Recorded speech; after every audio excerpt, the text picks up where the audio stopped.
and our own teeth chattering. When you're that cold and stressed, the mind cannot comprehend the next 120 plus hours. 5.5 days without sleep cannot be broken up into small pieces. There is no way to systematically attack it, which is why every single person who has ever tried to become a SEAL has asked himself one simple question during their first dose of surf torture. Why am I here? Those innocuous words bubbled up in our spinning minds each time we got sucked under a monster wave at midnight, when we were already borderline hypothermic. Because nobody has to become a SEAL. We weren't fucking drafted. Becoming a SEAL is a choice, and what that single softball question revealed in the heat of battle is that each second we remained in training was also a choice, which made the entire notion of becoming a SEAL seem like masochism. It's voluntary torture, and that makes no sense at all to the rational mind, which is why those 4 words unravel so many men. The instructors know all of this, of course, which is why they stopped yelling early on. Instead, as the night wore on, Psycho Pete consoled us like a concerned older brother. He offered us hot soup, a warm shower, blankets, a ride back to the barracks. That was the bait he set for quitters to snap up, and he harvested helmets left and right. He was taking the souls of those who caved because they couldn't answer that simple question. I get it. When it's only Sunday and you know you're going to Friday, and you're already far colder than you've ever been, you're tempted to believe that you can't hack it, and that nobody can. Married guys were thinking, I could be at home cuddled up to my beautiful wife instead of shivering and suffering. Single guys were thinking, I could be on the hunt for pussy right now. It's tough to ignore that kind of glittering lure. But this was my second lap through the early stages of BUD/S. I'd tasted the evil of Hell Week as part of Class 230. I didn't make it, but I didn't quit. I was pulled out on a medical after contracting double pneumonia. I defied doctor's orders 3 times and tried to stay in the fight, but they eventually forced me to the barracks and rolled me back to day 1, week 1 of Class 231. I wasn't all the way healed up from that bout of pneumonia when my second BUD/S class kicked off. My lungs were still filled with mucus, and each cough shook my chest and sounded like a rake was scraping the inside of my alveoli. Still, I liked my chances a lot better this time around, because I was prepared, and because I was in a boat crew thick with bad motherfuckers. BUD/S boat crews are sorted by height, because those are the guys who will help you carry your boat everywhere you go once Hell Week begins. Size alone didn't guarantee your teammates will be tough, however, and our guys were a crew of square-peg misfits. There was me, the exterminator who had to drop 100 pounds and take the ASVAB test twice just to get to SEAL training, only to be rolled back almost immediately. We also had the late Chris Kyle. You know him as the deadliest sniper in Navy history. He was so successful, the Hajis in Fallujah put an $80,000 bounty on his head, and he became a living legend among the Marines he protected as a member of SEAL Team 3. He won a Silver Star and 4 Bronze Stars for valor, left the military, and wrote a book, American Sniper, that became a hit movie starring Bradley fucking Cooper. But back then he was a simple Texas hayseed rodeo cowboy who barely said a damn word. Then there was Bill Brown, a.k.a. Freak Brown. Most people just called him Freak, and he hated it because he'd been treated like one his whole damn life. In many ways, he was the white version of David Goggins. He came up tough in the river towns of South Jersey. Older kids in the neighborhood bullied him because of his cleft palate or because he was slow in class, which is how that nickname stuck. He got into enough fights over it that he eventually landed in a youth detention center for a 6-month stretch. By the time he was 19, he was living on his own in the hood, trying to make ends meet as a gas station attendant. It wasn't working. He had no coat and no car. He commuted everywhere on a rusted-out 10-speed bike, literally freezing his balls off. One day after work, he stopped into a Navy recruitment office because he knew he needed structure and purpose and some warm clothes. They told him about the SEALs, and he was intrigued, but he couldn't swim. Just like me, he taught himself, and after 3 attempts, he finally passed the SEAL swim test. Next thing he knew, Brown was in BUD/S, where that Freak nickname followed him. He rocked PT and sailed through first phase, but he wasn't nearly as solid in the classroom. Navy SEAL dive training is as tough intellectually as it is physically, but he scraped by and got within 2 weeks of becoming a BUD/S graduate, when in one of his final land warfare evolutions, he failed reassembling his weapon in a timed evolution known as Weapons Practical. Brown hit his targets but missed the time, and he flunked out of BUD/S at the bitter end. But he didn't give up. No, sir, Freak Brown wasn't going anywhere. I'd heard stories about him before he washed up with me in Class 231. He had 2 chips on his shoulders, and I liked him immediately. He was hard as hell and exactly the kind of guy I signed up to go to war with. When we carried our boat from the grinder to the sand for the first time, I made sure we were the 2 men at the front, where the boat is at its heaviest. "Freak Brown," I shouted, "we will be the pillars of Boat Crew 2. He looked over, and I glared back. "Don't fucking call me that, Goggins," he said with a snarl. "Well, don't you move out of position, son. You and me, up front, all fucking week." "Roger that," he said. I took the lead of Boat Crew 2 from the beginning, and getting all 6 of us through Hell Week was my singular focus. Everyone fell in line because I'd already proven myself, and not just on the grinder. In the days before Hell Week began, I got it into my head that we needed to steal the Hell Week schedule from our instructors. I told our crew as much one night when we were hanging in the classroom, which doubled as our lounge. My words fell on deaf ears. A few guys laughed, but everyone else ignored me and went back to their shallow-ass conversations. I understood why. It made no sense. How were we supposed to get a copy of their shit? And even if we did, wouldn't the anticipation make it worse? And what if we got caught? Was the reward worth the risk? I believed it was, because I'd tasted Hell Week. Brown and a few other guys had too, and we knew how easy it was to think about quitting when confronted with levels of pain and exhaustion you didn't think possible. 130 hours of suffering may as well be 1,000 when you know you can't sleep, and that there will be no relief anytime soon. And we knew something else too. Hell Week was a mind game. The instructors used our suffering to pick and peel away our layers, not to find the fittest athletes, to find the strongest minds. That's something the quitters didn't understand until it was too late. Everything in life is a mind game. Whenever we get swept under by life's dramas, large and small, we are forgetting that no matter how bad the pain gets, no matter how harrowing the torture, all bad things end. That forgetting happens the second we give control over our emotions and actions to other people, which can easily happen when pain is peaking. During Hell Week, the men who quit felt like they were running on a treadmill turned way the fuck up, with no dashboard within reach. But whether they figured it out or not, that was an illusion they fell for. I went into Hell Week knowing I put myself there, that I wanted to be there, and that I had all the tools I needed to win this fucked up game, which gave me the passion to persevere and claim ownership of the experience. It allowed me to play hard, bend rules, and look for an edge wherever and whenever I could until the horn sounded on Friday afternoon. To me, this was war, and the enemies were our instructors, who'd blatantly told us that they wanted to break us down and make us quit. Having their schedule in our heads would help us whittle the time down by memorizing what came next. And more than that, it would gift us a victory going in, which would give us something to latch onto during Hell Week when those motherfuckers were beating us down. "Yo, man, I'm not playing," I said. "We need that schedule." I could see Kenny Bigby, the only other black man in Class 231, raise an eyebrow from across the room. He'd been in my first Buds class and got injured just before Hell Week. Now he was back for seconds, too. "Oh shit," he said. "David Goggins is back on the log." Kenny smiled wide and I doubled over laughing. He'd been in the instructor's office, listening in when the doctors were trying to pull me out of my first Hell Week. It was during a log PT evolution. Our boat crews were carrying logs as a unit up and down the beach, soaked, salty, and sandy as shit. I was running with a log on my shoulders, vomiting blood. Bloody snot streamed from my nose and mouth, and the instructors periodically grabbed me and sat me down nearby because they thought I might drop fucking dead.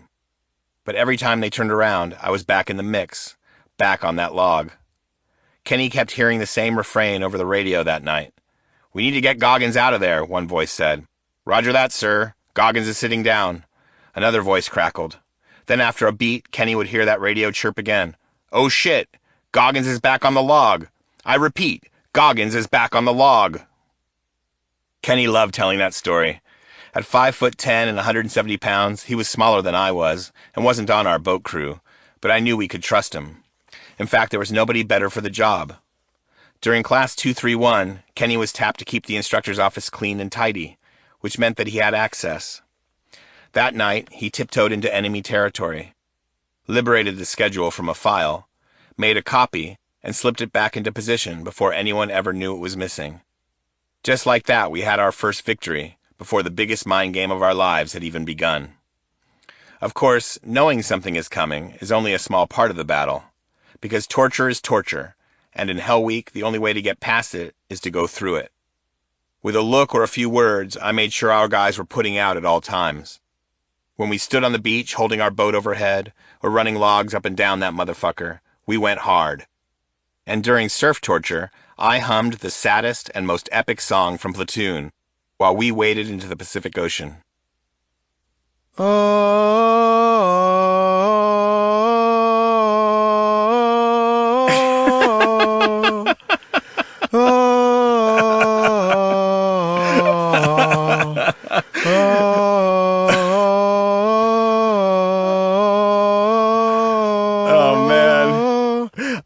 I hope the listeners and the readers have seen that movie. What a great movie. Oh man, it was seriously one of the most epic movies of all time.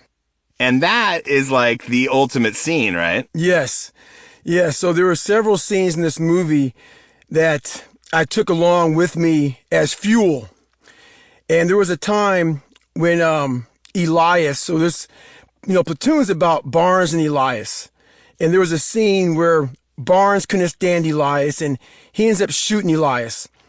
And the platoon is taken off in the chopper, and Barnes told everybody that Elias was dead because he shot Elias, and Elias went down in the woods or in the jungle, and so he left him for dead. So they start taking off in these choppers, and Charlie Sheen looks out of the chopper and sees Elias. He's been all shot up from Barnes, and the Viet Cong is chasing this guy through the jungle, and they're just shooting him. And you see this guy who's just trying to get to the chopper, and he's falling down, and they keep on shooting him. He keeps on getting up, and he's falling down. In the very last scene, you see William Dafoe, who is Elias. He's on his knees, and he raises his arms up in the air as the choppers are going overhead. And the Viet Cong kind of shoot him in his back for his last times, and he kind of falls down on the ground.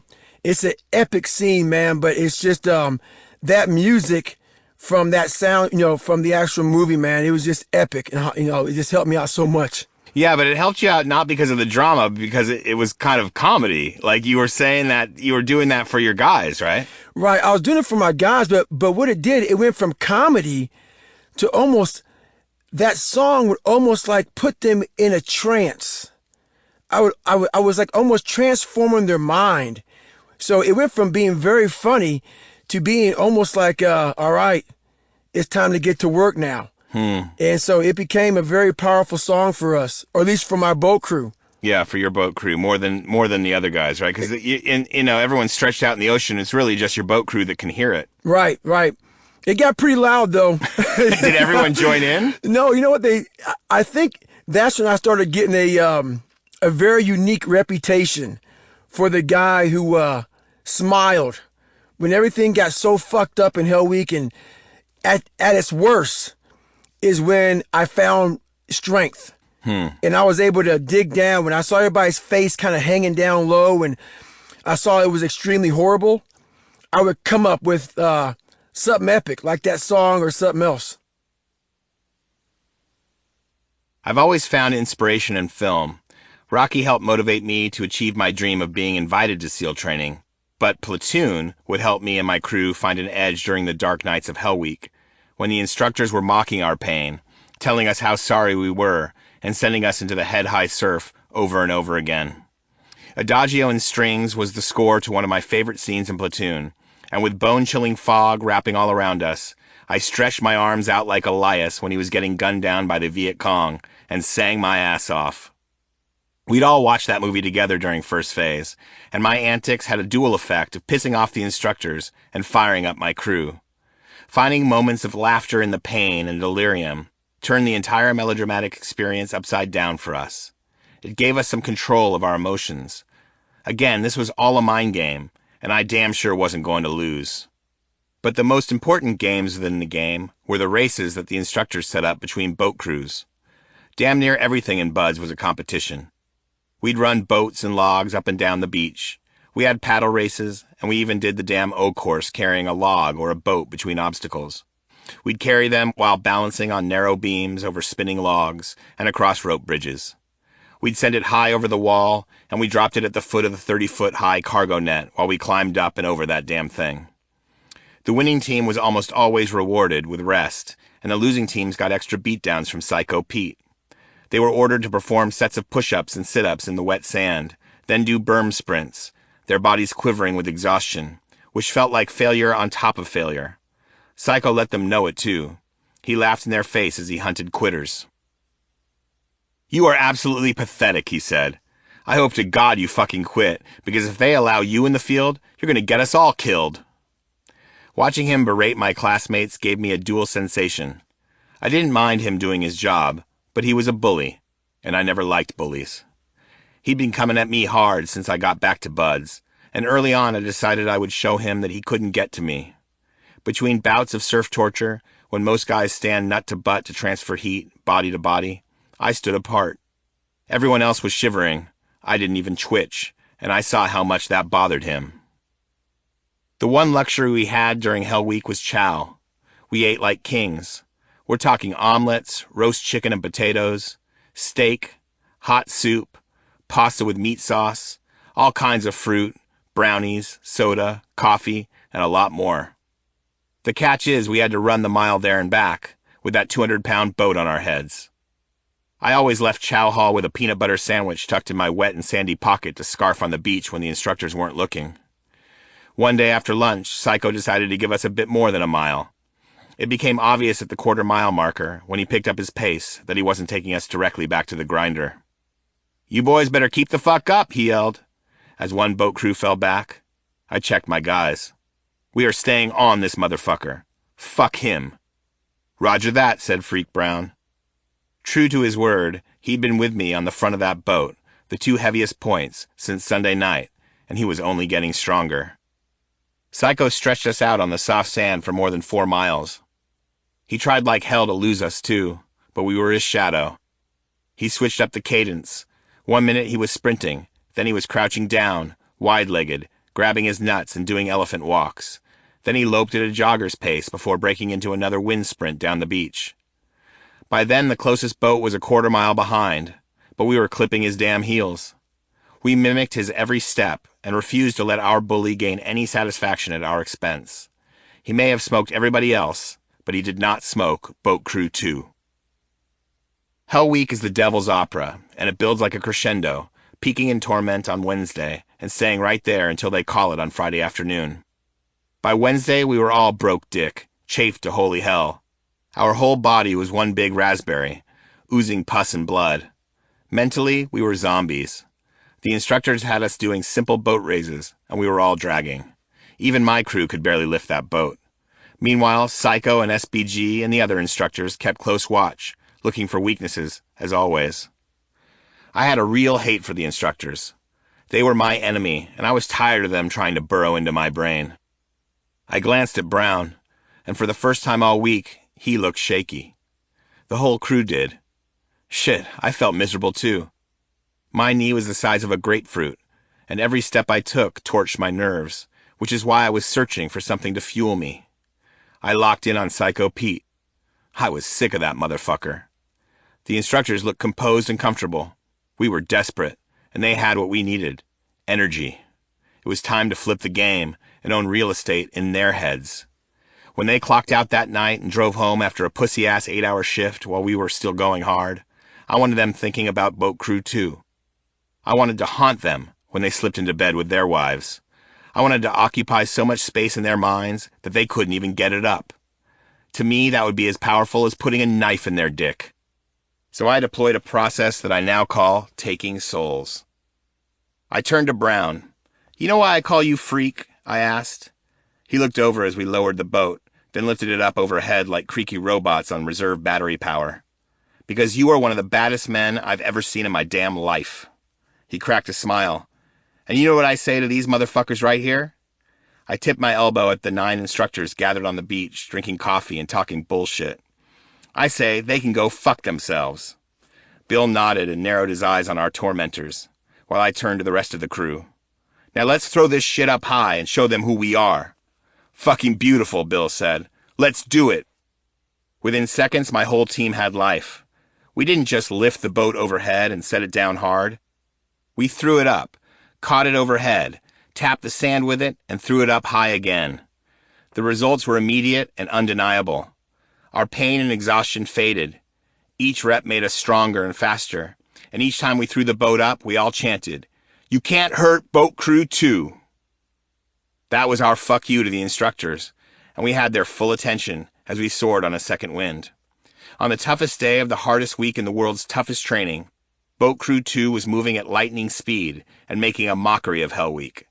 The look on the instructors' faces told a story. Their mouths hung open like they were witnessing something nobody had ever seen before. Some averted their eyes, almost embarrassed. Only SBG looked satisfied. Since that night in Hell Week, I've deployed the Taking Souls concept countless times. Taking Souls is a ticket to finding your own reserve power and riding a second wind. It's the tool you can call upon to win any competition or overcome every life obstacle. You can utilize it to win a chess match or conquer an adversary in a game of office politics. It can help you rock a job interview or excel at school. And yes, it can be used to conquer all manner of physical challenges. But remember, this is a game you are playing within yourself. Unless you're engaged in physical competition, I'm not suggesting that you try to dominate someone or crush their spirit. In fact, they never even need to know you're playing this game. This is a tactic for you to be your best when duty calls. It's a mind game you're playing on yourself. Taking someone's soul means you've gained a tactical advantage. Life is all about looking for tactical advantages, which is why we stole the Hell Week schedule, why we nipped Psycho's heels on that run, and why I made a show of myself in the surf, humming the platoon theme song. Each of those incidents was an act of defiance that empowered us. But defiance isn't always the best way to take someone's soul. It all depends upon your terrain. During BUD/S, the instructors didn't mind if you looked for advantages like that. They respected it, as long as you were also kicking ass. You must do your own homework. Know the terrain you're operating in, when and where you can push boundaries, and when you should fall in line. Next, take inventory of your mind and body on the eve of battle. List out your insecurities and weaknesses, as well as your opponents. For instance, if you're getting bullied, and you know where you fall short or feel insecure, you can stay ahead of any insults or barbs a bully may throw your way. You can laugh at yourself along with them, which disempowers them. If you take what they do or say less personally, they no longer hold any cards. Feelings are just feelings. On the other hand, people who are secure with themselves don't bully other people. They look out for other people. So if you're getting bullied, you know that you're dealing with someone who has problem areas you can exploit or soothe. Sometimes the best way to defeat a bully is to actually help them. If you can think 2 or 3 moves ahead, you will commandeer their thought process. And if you do that, you've taken their damn soul without them even realizing it. Our SEAL instructors were our bullies, and they didn't realize the games I was playing during that week to keep Boat Crew 2 sharp, and they didn't have to. I imagine that they were obsessed with our exploits during Hell Week, but I don't know that for sure. It was a ploy I used to maintain my mental edge and help our crew prevail. In the same way, if you are up against a competitor for a promotion and you know where you fall short, you can shape up your game ahead of your interview or evaluation. In that scenario, laughing at your weaknesses won't solve the problem. You must master them. In the meantime, if you are aware of your competitor's vulnerabilities, you can spin those to your advantage. But all of that takes research. Again, know the terrain, know yourself, and you'd better know your adversary in detail. Once you're in the heat of battle, it comes down to staying power. If it's a difficult physical challenge, you will probably have to defeat your own demons before you can take your opponent's soul. That means rehearsing answers to the simple question that is sure to rise up like a thought bubble. Why am I here? If you know that moment is coming and have your answer ready, you will be equipped to make the split-second decision to ignore your weakened mind and keep moving. Know why you're in the fight to stay in the fight. And never forget that all emotional and physical anguish is finite. It all ends eventually. Smile at pain and watch it fade for at least a second or two. If you can do that, you can string those seconds together and last longer than your opponent thinks you can, and that may be enough to catch a second wind. There is no scientific consensus on second wind. Some scientists think it's the result of endorphins flooding your nervous system. Others think it's a burst of oxygen that can help break down lactic acid, as well as glycogen and triglycerides muscles need to perform. Some say it's purely psychological. All I know is that by going hard when we felt defeated, we were able to ride a second wind through the worst night in Hell Week. And once you have that second wind behind you, it's easy to break your opponent down and snatch a soul. The hard part is getting to that point, because the ticket to victory often comes down to bringing your very best when you feel your worst. That's some knowledge right there. So, you want to walk us through that concept that you developed and how that all happened? Yes, so this was years and years in the making, and taking souls is probably one of the most medieval things I do, so my whole mind works very different than most people's. And so I came up with this by kind of realizing how weak my mind was. I hated people being better than me. This is why I got, so insecure. I hated so many different things. So I started studying my own mind. And I realized that a lot of people need to realize that there are so many insecure people out there. And I knew from studying my mind that even these Navy SEALs, these instructors that had already gone through Navy SEAL training, were supposed to be the elite of the elite, badasses, whatever. I knew that they all have demons. They don't, alpha males, especially alpha males, they hate seeing anyone be better than them. And so what I realized going through Hell Week is I knew that these alpha males, these Navy SEAL instructors, they were all on the beach judging us. They were sitting there in their parkas, nice and warm, drinking their coffees, and they were judging all the students, saying, okay, yeah, when I was in Tuesday of Hell Week, I was better than that fucking guy right there, and I was better than that guy on Wednesday and all this stuff. So you have to know the human mind and how it works. So I knew that all I have to do right now to crack these men is I have to just find a little more strength. And so when they're imagining themselves on Wednesday, they're imagining themselves being beat down, being like, oh my God, man, I can't wait till Friday. So I knew that. I knew where their mind was at. Even though they were warm, they weren't wet, they were thinking about themselves at the time I was at. And I was like, you know what? How can I do this? I was like, well, all I have to do is own some real estate in their mind. I have to show them that at their worst time in their life, I am at my best time. And I knew that would totally fuck them up. So I kind of got my guys together and we went crazy, as you know, as you just read. And what it did was they literally stopped fucking with Boat Crew 2. Because they realized then, hey, there's no way in hell we can get to these guys. Because I literally took their soul. And I guarantee you, when they went home that night, there was no sex that night. Because they were thinking about not getting some, but they were thinking about, man, how the fuck did that boat crew do what I could have never done? Well, yeah, I mean, it's something that probably no boat crew had ever done, where you're actually, and it's really strategic. It's almost like an illusion. You guys were still suffering just like everybody else, but you found that much more to do something that they hadn't even conceived of themselves. And that's what was shocking, right? And that's the whole thing about it, Adam. All you have to do to take someone's soul, let's say you're running and you're neck for neck with a guy or a girl, whatever it may be, you have to last one more second.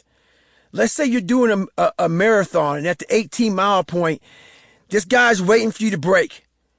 Once you break that person and that person drifts off you, you can literally slow down. That person's broke. You have taken that whole mindset now is just broken. It's just lasting one more second longer than the person beside you. And then you broke them. Yeah. You're both feeling the same pain. It's not like you don't feel the pain. Right. The pain is there. It's that person that can last a little bit longer or find the tactical advantage when everybody around you is suffering to say, okay, man, if I can muster up just enough strength. But what happens is, like that second wind you're talking about, it's a lot more powerful than the second wind, because it was almost like day one for us. It was Wednesday, and by us looking at, it's called the look. I looked at everybody around us and they had this look of disbelief. That how the fuck are they doing that? So you're riding all these different emotions from, they're like, how the fuck is Boat Crew 2 doing it? And it's literally just jacking you up even more and more and more, watching all the disbelief around you. Yeah, so you're feeling the pain, then you start doing this thing, still feeling the pain, and then all of a sudden you're riding the energy wave. Exactly. And it's truly an amazing thing. It's truly, and it works in all kind of situations, not just physical. It can be anything. When you're doing something that most people think is impossible, and that is what it's all about. You're just kind of cracking a code a little bit to where anybody can do it. But you're just going to the next level. You're kind of taking off all these perceived limitations. Like everybody, they tell you on Wednesday, you start getting tired. They've been saying this for 70 years. On Wednesday of Hell Week, everybody gets tired. So what happens is that gets in your head. So you believe what another man told you, not how you feel. So you get to Wednesday and your mind says, oh, everybody said I'm tired, so I must be tired. I didn't believe shit. I wasn't taking in all this knowledge from previous classes. I was like, you know what? They're not me. Don't take in what someone else felt. Feel what you feel. Make that be your reality. Don't let their reality be your reality. So that's all it is. Like we always say in the book, life is one big mind game, but usually you're playing against yourself. Yeah, because, scientists have looked at like the way our minds operate, and we're basically always, the human mind is always trying to find the easier path. Basically, it's always trying to find the easier path. So that's why mindset is so important, because you're basically continually having to push your mind towards the harder path, which ultimately gets you a lot more. And that's very true, because the mind has so much information in it that the reason why it does that is not so much for weakness. It has so much information in it that it's trying to say, okay, this is too much information. Let's go this way. So that's all it's doing, man. You have to reprogram it to say, oh, no. We're not doing that today. So usually the mind has the advantage over you. You have to this is your mind. This is your mind. We forget that. We think that this mind is somebody else's. Yes. And it's just walking you through life aimlessly. No. It is your mind. You must get it and program it to do what you want it to do at that specific time. Beautiful. You said that after that they stopped fucking with Boat Crew 2, but they didn't stop fucking with you. We're about to get into a scene here, which is pretty medieval. You know what? And this is what happens also, man. When you kind of rub people the wrong way with having this kind of mindset, they're going to look at they're going to look for any advantage they can or any kind of opportunity they can to break your spirit. Because why? You just broke their spirit. You broke their spirit by making them feel less of a person. That's what it was all about to me. Hell Week and Buds, it was a war. Those instructors were the enemy. I was not friends with them. I did not like them. I challenged them, and I went to war with them, and a lot of them didn't like me. But that's what I was looking for. After rocking boat presses, the whole class was gifted an hour of sleep in a big green army tent they'd set up on the beach and outfitted with military cots. Those motherfuckers had no mattresses, but may as well have been a cotton-topped cloud of luxury, because once we were horizontal, we all went limp. Oh, but Psycho wasn't done with me. He let me sleep for a solitary minute, then woke me up and led me back onto the beach for some one-on-one time. He saw an opportunity to get in my head at last, and I was disoriented as I staggered toward the water all alone, but the cold woke me the fuck up. I decided to savor my extra hour of private surf torture. When the water was chest high, I began humming Adagio in strings once more. Louder this time. Loud enough for that motherfucker to hear me over the crash of the surf. That song gave me life. I'd come to SEAL training to see if I was hard enough to belong, and found an inner beast within that I never knew existed. A beast that I would tap into from then on, whenever life went wrong. By the time I emerged from that ocean, I considered myself unbreakable. If only. Hell Week takes its toll on everybody, and later that night, with 48 hours to go, I went to MedCheck to get a Toradol shot in my knee to bring the swelling down. By the time I was back on the beach, the boat crews were out at sea in the midst of a paddling drill. The surf was pounding, the wind swirling. Psycho looked over at SBG. What the fuck are we going to do with him? For the first time, he was hesitant and tired of trying to beat me down. I was good to go, ready for any challenge, but Psycho was over it. He was ready to give my ass a spa vacation. That's when I knew I'd outlasted him, that I had his soul. SBG had other ideas. He handed me a life jacket and attached a chem light to the back of my hat. Follow me, he said, as he charged up the beach. I cut up and we ran north for a good mile. By then we could barely see the boats and their bobbing lights through the mist and over the waves. All right, Goggins, now go swim out and find your fucking boat. He'd landed a hollow point on my deepest insecurity, pierced my confidence, and I was stunned silent. I gave him a look that said, "Are you fucking kidding me?" I was a decent swimmer by then, and surf torture didn't scare me because we weren't that far from shore. But an open water, hypothermic swim, 1,000 yards offshore in a storm, to a boat that had no fucking idea I was heading their way, that sounded like a death sentence, and I hadn't prepared for anything like it. But sometimes the unexpected descends like chaos, and without warning, even the bravest among us must be ready to take on risks and tasks that seem beyond our capabilities. For me, in that moment, it came down to how I wanted to be remembered. I could have refused the order, and I wouldn't have gotten in trouble because I had no swim buddy. In SEAL training, you always have to be with a swim buddy. And it was obvious that he was asking me to do something that was extremely unsafe. But I also knew that my objective coming into SEAL training was more than making it through to the other side with a trident. For me, it was the opportunity to go up against the best of the best and distance myself from the pack. So even though I couldn't see the boats out past the thrashing waves, there was no time to dwell on fear. There was no choice to make at all. What are you waiting on, Goggins? Get your fucking ass out there, and do not fuck this up. Roger that, I shouted, and sprinted into the surf. Trouble was, strapped to the buoyancy vest, nursing a wounded knee, wearing boots, I couldn't swim for shit, and it was almost impossible to duck dive through the waves. I had to flail over the whitewash, and with my mind managing so many variables, the ocean seemed colder than ever. I swallowed water by the gallon. It was as if the sea was prying open my jaws and flooding my system, and with each gulp my fear magnified. I had no idea that back on land, SBG was preparing for a worst-case scenario rescue. I didn't know he'd never put another man in that position before. I didn't realize that he saw something special in me, and like any strong leader, wanted to see how far I could take it, as he watched my light bob on the surface, nervous as hell. He told me all of that during a recent conversation. At the time, I was just trying to survive. I finally made it through the surf and swam another half-mile offshore, only to realize I had 6 boats bearing down on my head, teeter-tottering in and out of view, thanks to a 4-foot wind swell. They didn't know I was there. My light was faint, and in the trench I couldn't see a damn thing. I kept waiting for one of them to come barreling down from the peak of a swell and mow me the fuck down. All I can do is bark into the darkness like a hoarse sea lion. "Boat crew 2! Boat crew 2!" It was a minor miracle that my guys heard me. They wheeled our boat around, and Freak Brown grabbed me with his big-ass hooks and hauled me in like a prized catch. I lay back in the middle of the boat, my eyes closed, and jackhammered for the first time all week. I was so cold I couldn't hide it. "Damn, Goggins," Brown said. "You must be insane. You okay?" I nodded once and got a hold of myself.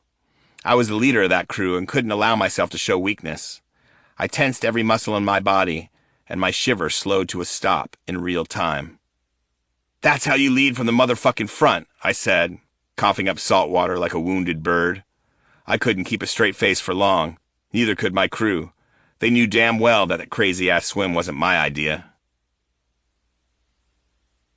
Dude, I gotta stop right there. I mean, not everybody who reads this or hears this is gonna know how it is in the ocean. Right. But, like, the thing about the ocean, it does come down to variables, right? Like, people who aren't familiar with getting out in open water, at first, like, just the sheer water could make them feel uncomfortable because it's a place you're not supposed to be. You know, it's hostile to human life out there. It's beautiful, but it can be hostile to human life.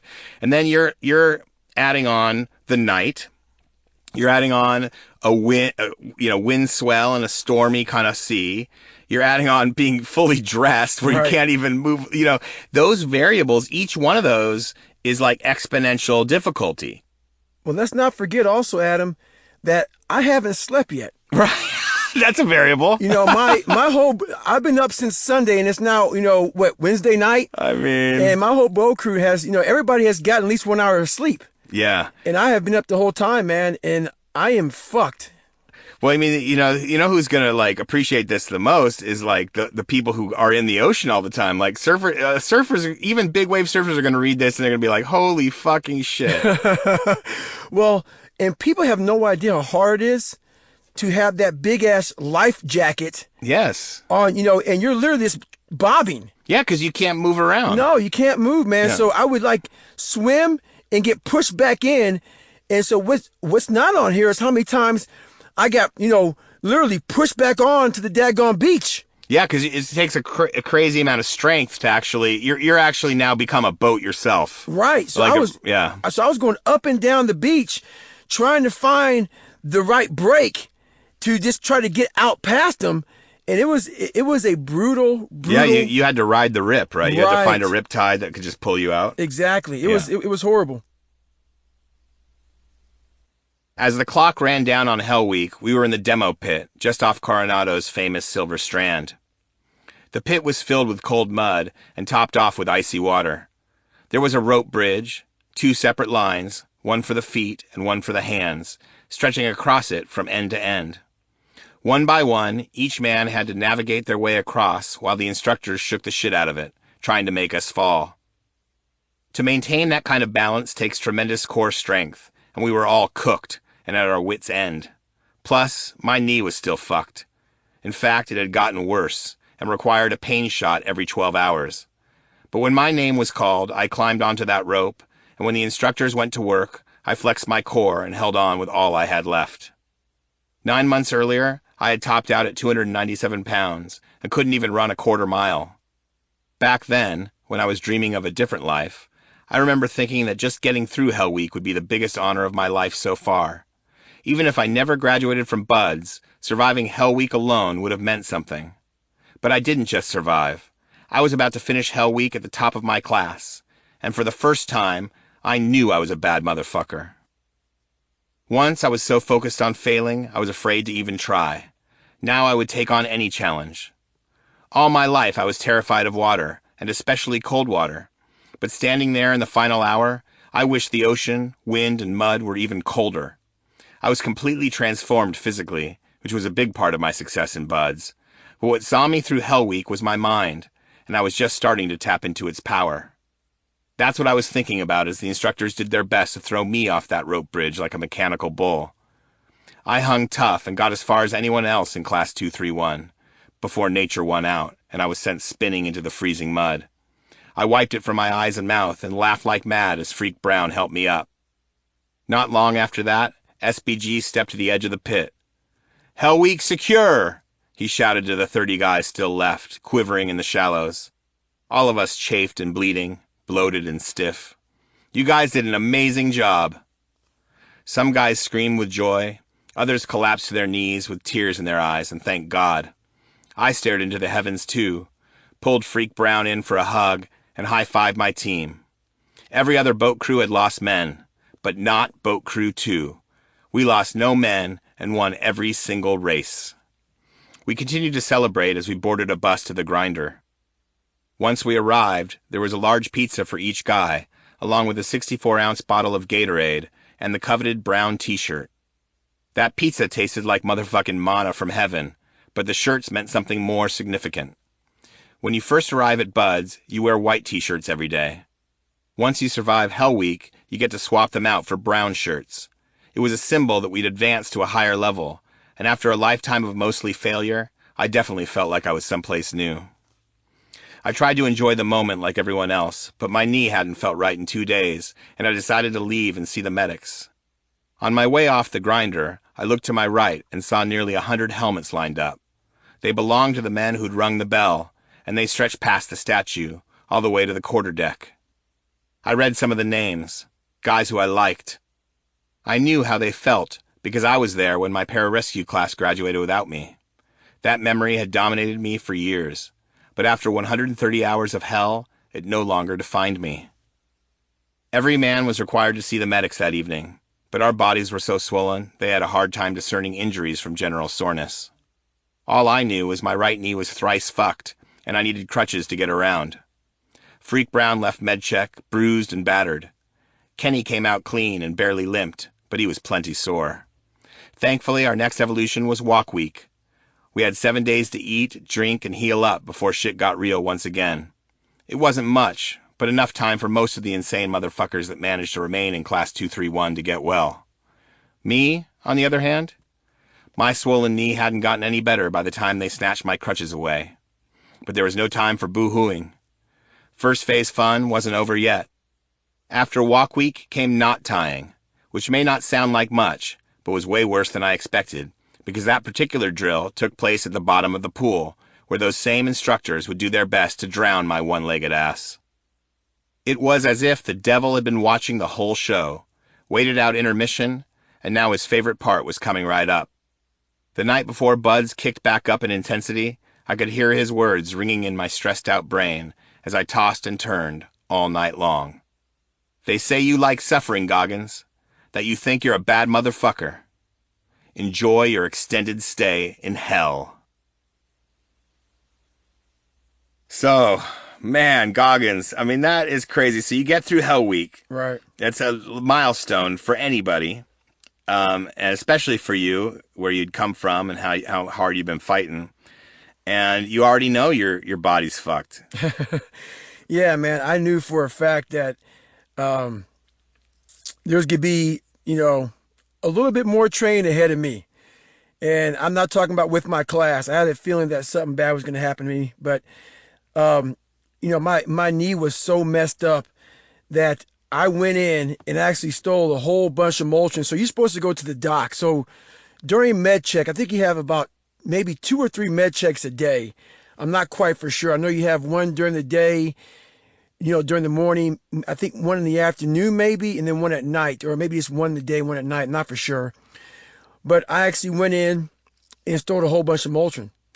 And by this time, it was my second Hell Week, so I knew kind of where I was going to be at different evolutions and whatnot. So I would, stage Motrin in the sand. So I was probably taking about 10 of these a day, and these are 800 milligrams. And the most you're supposed to take is 3. One for breakfast, one for lunch, and one for dinner.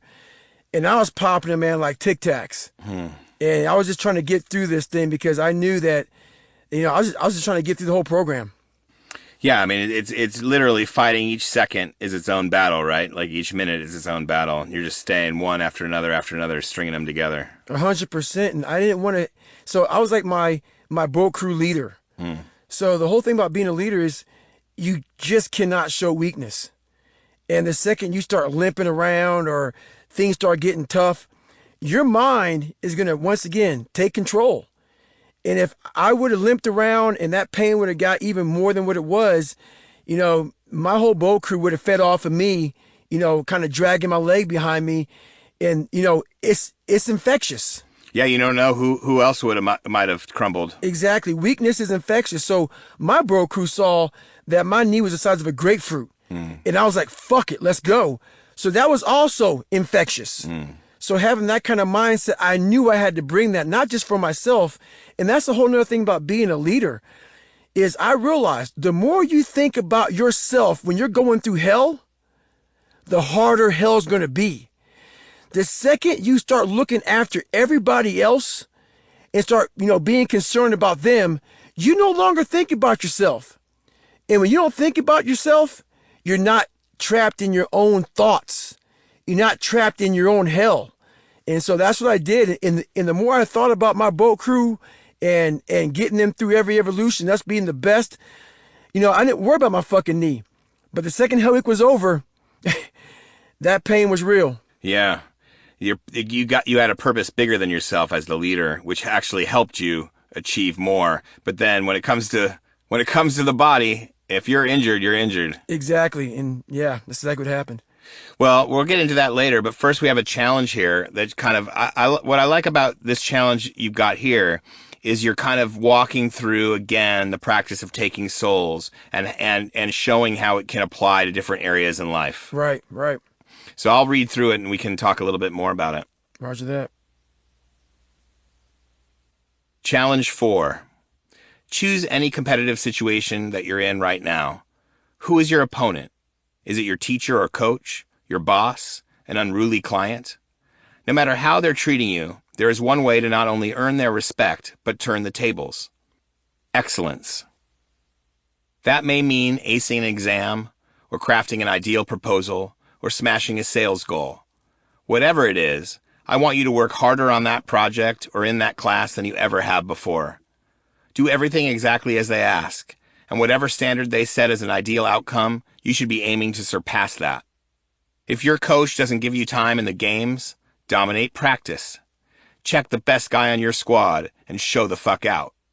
That means putting time in off the field, watching film so you can study your opponent's tendencies, memorizing plays, and training in the gym. You need to make that coach pay attention. If it's your teacher, then start doing work of high quality. Spend extra time on your assignments. Write papers for her that she didn't even assign. Come early to class. Ask questions. Pay attention. Show her who you are and want to be. If it's a boss, work around the clock. Get to work before them. Leave after they go home. Make sure they see that shit. When it's time to deliver, surpass their maximum expectations.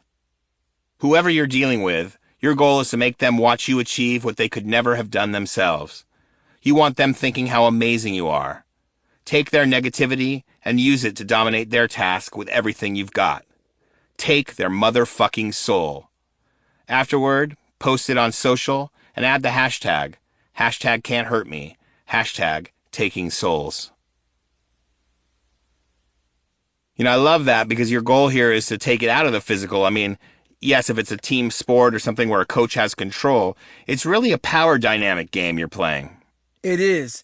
And this takes me back to when, we talked about me in high school and how much I loved basketball and how between, my junior year, I got cut from the basketball team because, I was just pissed off and I didn't want to go to daggone summer practice and stuff like that. And I still tried out. And when the first cuts came, I got cut first cuts, man, and that took my soul. But as my mind started changing and I started realizing what I was doing to myself, I started realizing, what, I have to dominate next year. So what I did was I came back the very next year, and instead of shooting the ball all the time, because I knew the coach didn't like me. For whatever reason, the coach didn't like me at all. So I literally became one of the best defensive players in the state of Indiana. And I say that loud and proud because I went from a guy who shot the ball and was trying to become like, everybody loves the guy that scores the points. I became the grittiest motherfucker on the daggone basketball court. So taking souls is also another way of don't let anybody get the advantage over you. You have to change your mindset, find where you can get the advantage, and then dominate that area. You turn yourself into the kind of player every coach had to put on the floor because you changed the game in a way without having to need the ball. Exactly. I took the decision-making out of his hands. There's not one coach on the planet Earth that doesn't want a defensive stopper. Yeah. So that's what I knew, and that's what I became. Yeah, and it's great. It's great for any young people reading this or people who have kids who are not getting the time that they'd hoped to. Gives them ways, dominating practice is a great thing. Check their best player. And if you can hold the best player on your team to nothing in a practice game, you're going to play. And that's exactly what happened, man. I was in practice, man, busting my ass, and I just changed my whole mindset. I flipped it. But, the idea of power dynamics is so important because, in Hell Week, you're not in the power position. The instructors are. In life, we always have people. I mean, it's very rare that you're not in a situation where there's some power dynamic that you have to deal with, whether it's a client or a boss or a teacher. They're always there. And so, it's how do you manage that relationship? And what you're saying is manage it by being great, and your greatness will melt all the problems that you have. That is true, but one thing you have to be careful for. Taking souls is a very powerful, powerful thing, and it can piss a lot of people off. So what you have to understand is you have to do it with humility. And that was some of the things I got caught up in, where I was, there's a time and a place to where, you can't be so humble. And when I was going through SEAL training, it was mano a mano. So that was a place where I wanted them to feel pain because they were putting me through pain. But there's a lot of situations when you're using this, this tactic, it is, you have to be careful because you can piss your boss off, you can piss people off. So do it with the understanding of you're trying to be your best. You are trying to be your very, very best in a time when everybody else is kind of tired. And that pisses people off. For you being a so-called overachiever, it makes people look at you very differently. Yeah, so know that going in, but still do it. Oh, yes, 100% still do it, but know that going in for sure. Chapter 5. Armored Mind. Your knee looks pretty bad, Goggins. No fucking shit, Doc. With 2 days to go in walk week, I'd come by medical for a follow-up. The doctor rolled up my camo pants, and when he gave my right kneecap a gentle squeeze, pain seized my brain, but I couldn't show it. I was playing a role. I was the beat-up but otherwise healthy bud student ready for the fight, and I couldn't so much as grimace to pull it off.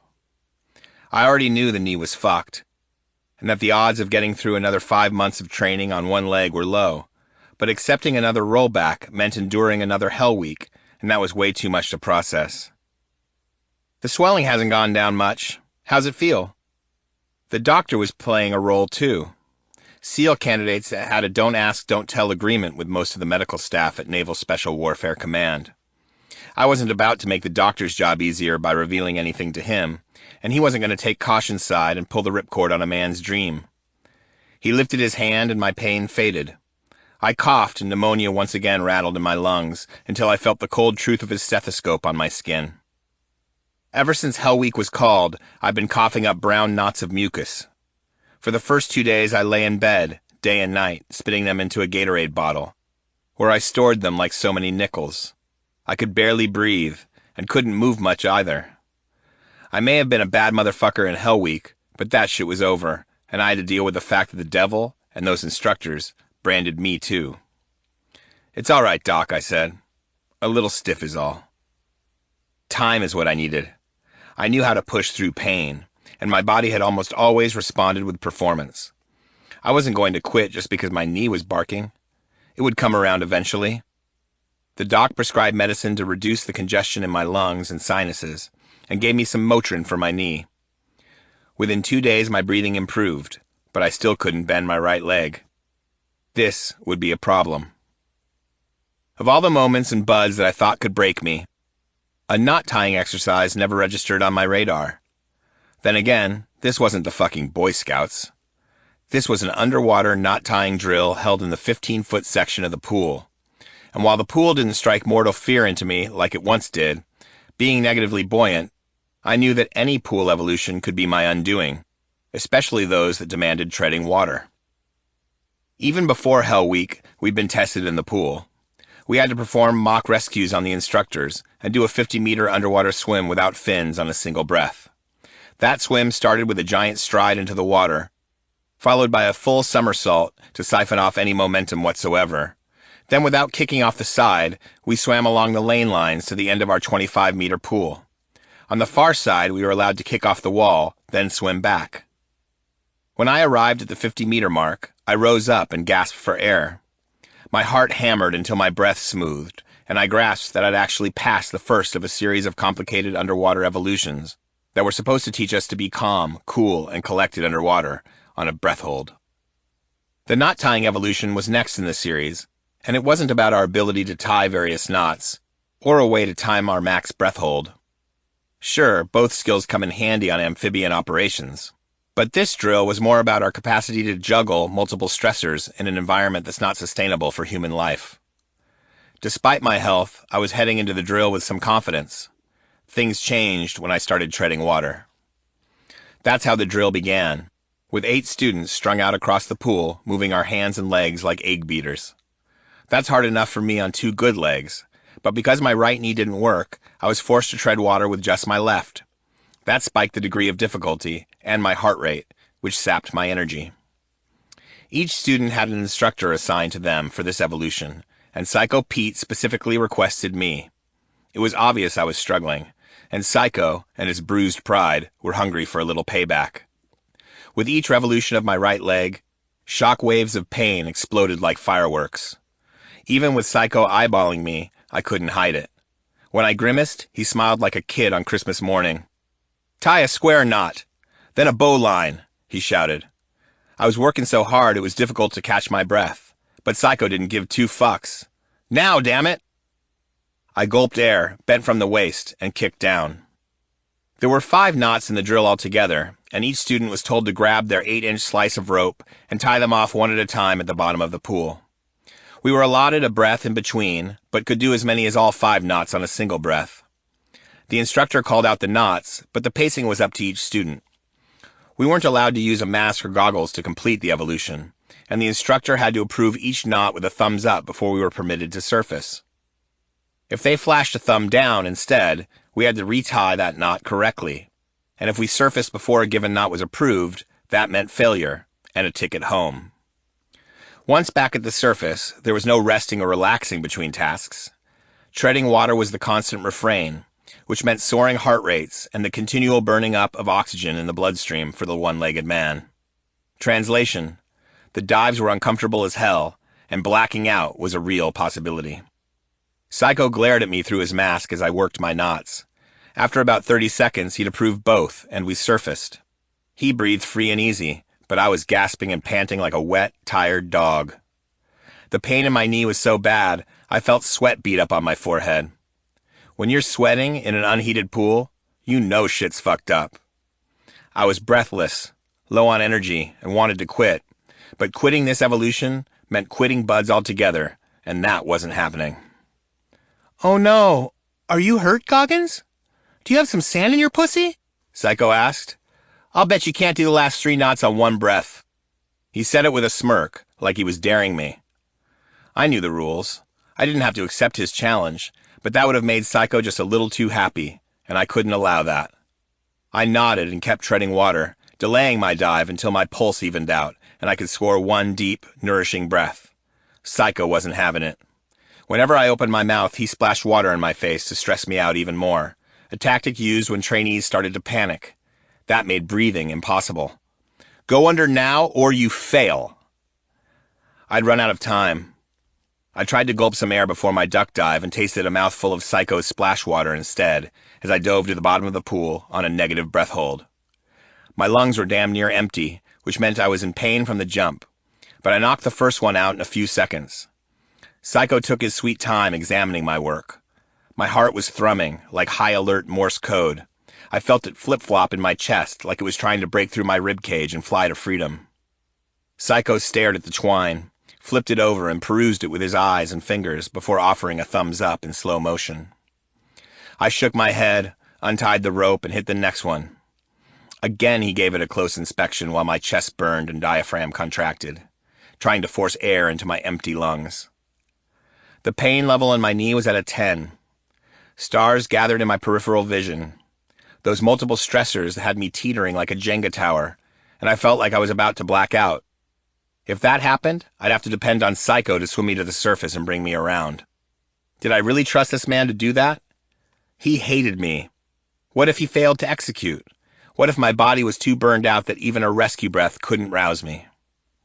My mind was spun with those simple toxic questions that never go away. Why was I here?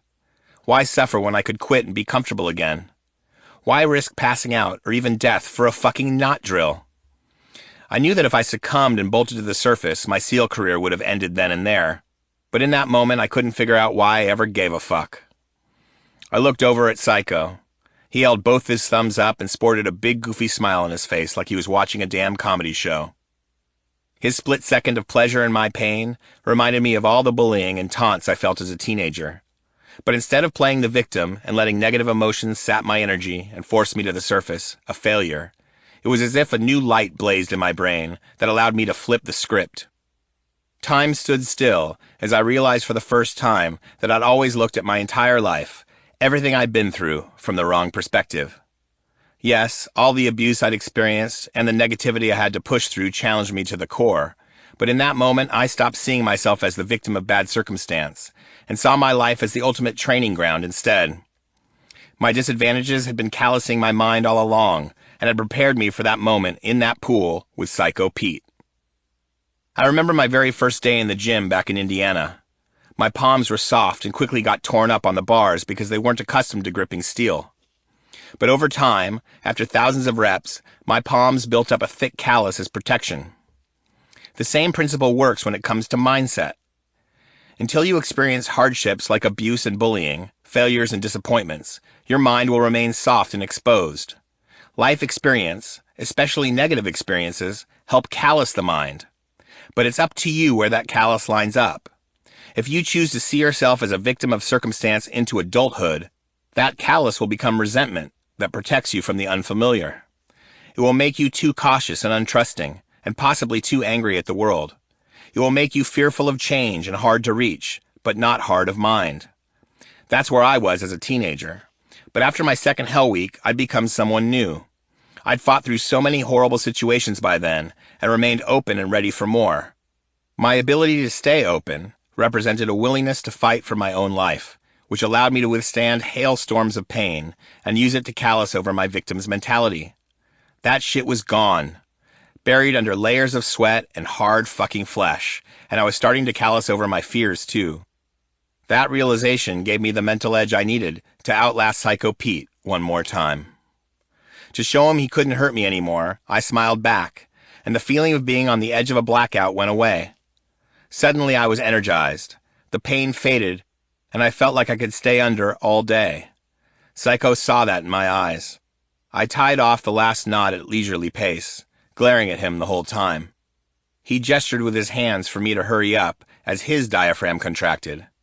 I finally finished. He gave me a quick affirmative and kicked to the surface, desperate for a breath.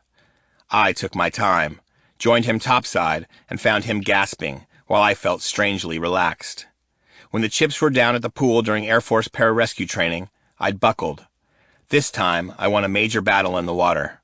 It was a big victory, but the war wasn't over. After I passed the knot-tying evolution, we had 2 minutes to climb out onto the deck, get dressed, and head back to the classroom. During first phase, that's usually plenty of time, but a lot of us, not just me, were still healing from Hell Week and not moving at our typical lightning pace. On top of that, once we got through Hell Week, Class 231 went through a bit of an attitude adjustment. Hell Week is designed to show you that a human is capable of much more than you know. It opens your mind to the true possibilities of human potential, and with that comes a change in your mentality. You no longer fear cold water or doing push-ups all day. You realize that no matter what they do to you, they will never break you, so you don't rush as much to make their arbitrary deadlines. You know if you don't make it, the instructors will beat you down, meaning push-ups, getting wet and sandy, anything to up the pain and discomfort quotient. But for those of us knuckle-draggers still in the mix, our attitude was, so the fuck be it. None of us feared the instructors anymore, and we weren't about to rush. They didn't like that one damn bit.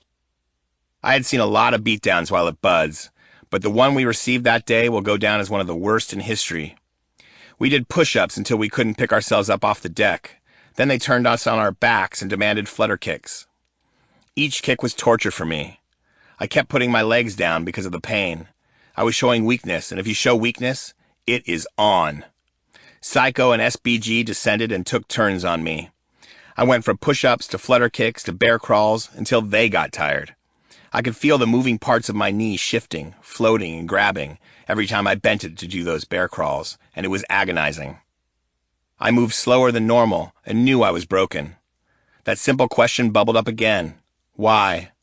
What was I trying to prove? Quitting seemed the sane choice. The comfort of mediocrity sounded like sweet relief until Psycho screamed in my ear. Move faster, motherfucker! Once again, an amazing feeling washed over me. I wasn't focused on outdoing him this time. I was in the worst pain of my life, but my victory in the pool minutes before came rushing back. I'd finally proved to myself that I was a decent enough waterman to belong in the Navy SEALs. Heady stuff for a negatively buoyant kid that never took a swim lesson in his entire life. And the reason I got there was because I'd put in the work. The pool had been my kryptonite. Even though I was a far better swimmer as a SEAL candidate, I was still so stressed about water evolutions that I used to hit the pool after a day of training at least 3 times a week. I scaled the 15-foot fence just to gain after-hours access. Other than the academic aspect, nothing scared me as much about the prospects of buds like the swimming drills, and by dedicating time, I was able to callous over that fear and hit new levels underwater when the pressure was on. I thought about the incredible power of a callous mind on task as Psycho and SBG beat me down, and that thought became a feeling that took over my body and made me move as fast as a bear around that pool. I couldn't believe what I was doing. The intense pain was gone, and so were those nagging questions. I was putting out harder than ever, breaking through the limitations of injury and pain tolerance, and riding a second wind delivered by a callous mind. After the bear crawls, I went back to doing flutter kicks, and I still had no pain. As we were leaving the pool a half hour later, SBG asked, "Goggins, what got into your ass to make you Superman?" I just smiled and left the pool. I didn't want to say anything because I didn't yet understand what I now know. Similar to using an opponent's energy to gain an advantage, leaning on your callous mind in the heat of battle can shift your thinking as well. Remembering what you've been through and how that has strengthened your mindset can lift you out of a negative brain loop and help you bypass those weak 1-second impulses to give in so you can power through obstacles.